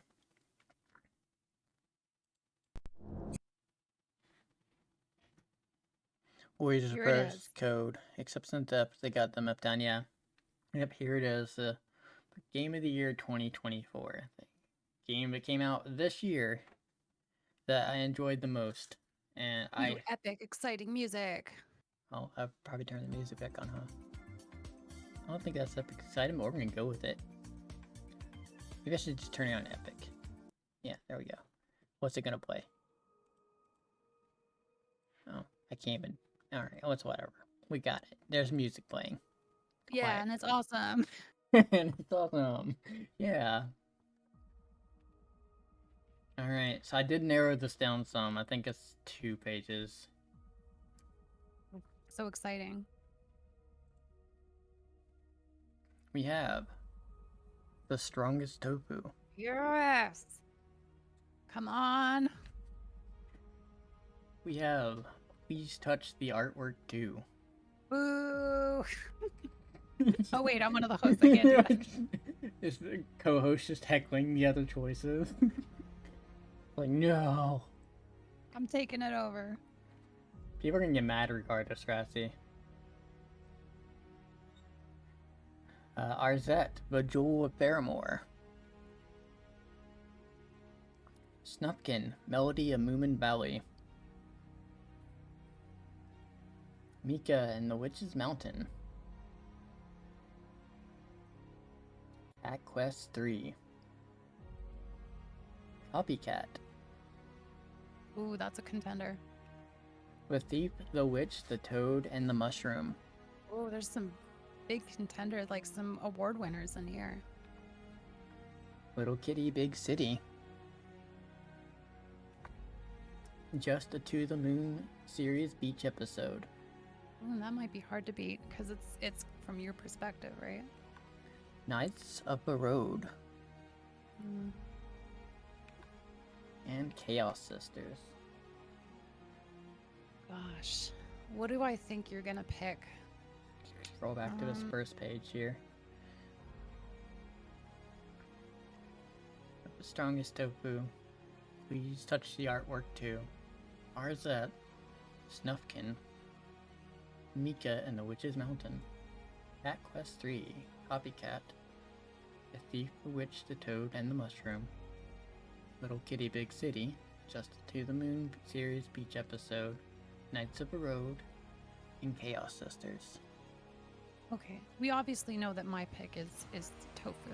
Yeah. That's obvious. That's a foregone conclusion. That is clear But that tofu is strong. Yeah, I think that you're gonna pick To the Moon. I'm going for the emotional choice here. Just say a 1 or for yes, 2 for boo. You don't do the rest. What do you guys think too? I'm just curious. People who are hanging out in chat, like, what would you pick out of these choices, or what is your game of the year? Yeah, what is your game of the year, or what How do mad think? are you gonna be when I don't pick your favorite? Yeah. From a scale of 1 to 10, how much rage will you be filled with? Where's your rage meter? We at? need to take you away from under your chair. I haven't played any of these. That's fair. Yeah, and if you guys get too aggressive, I'm gonna have security put you back onto your chairs.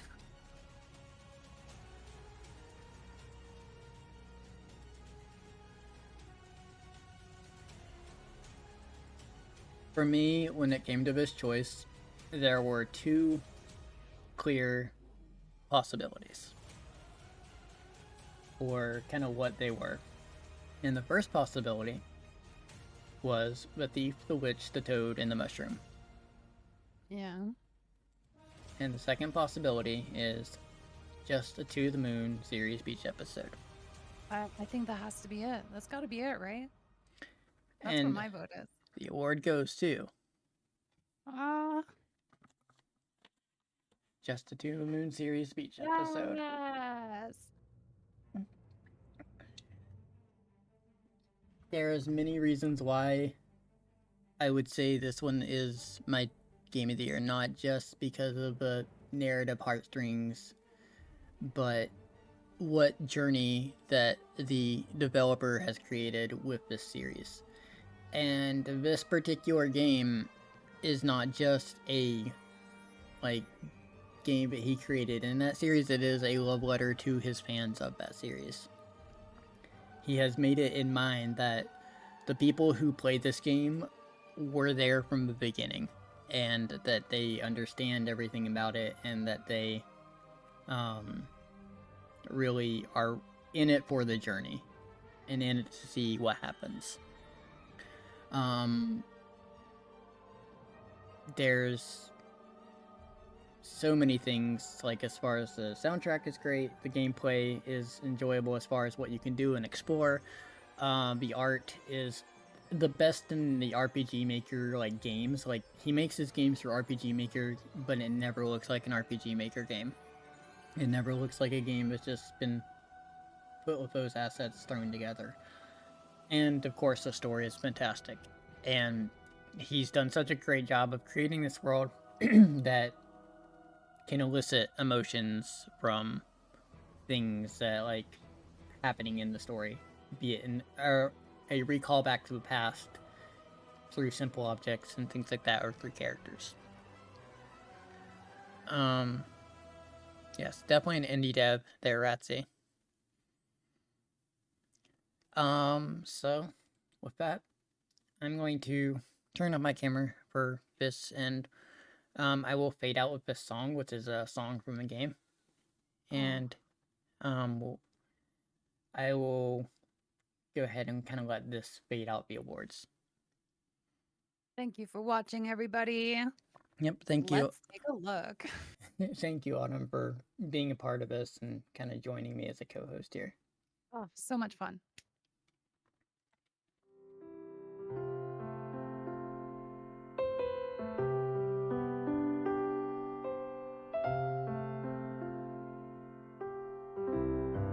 I don't know what's real, if an ending's ever good enough. Maybe it never is. Maybe it never was. Maybe it never could be. Something more than just a city light in an endless ocean of sky. Stay with us till we're gone.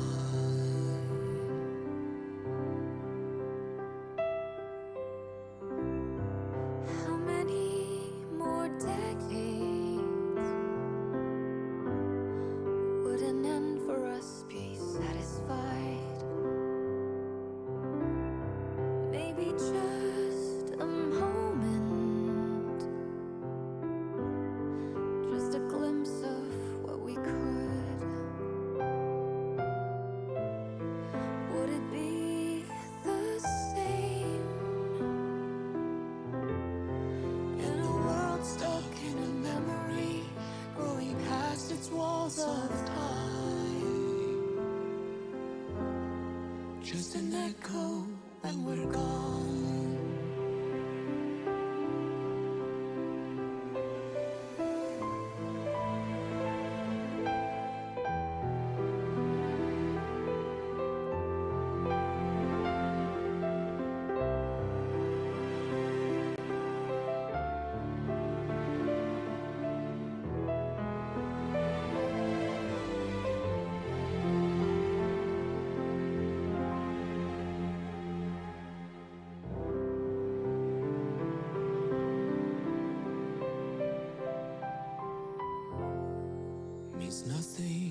too many. Just a flicker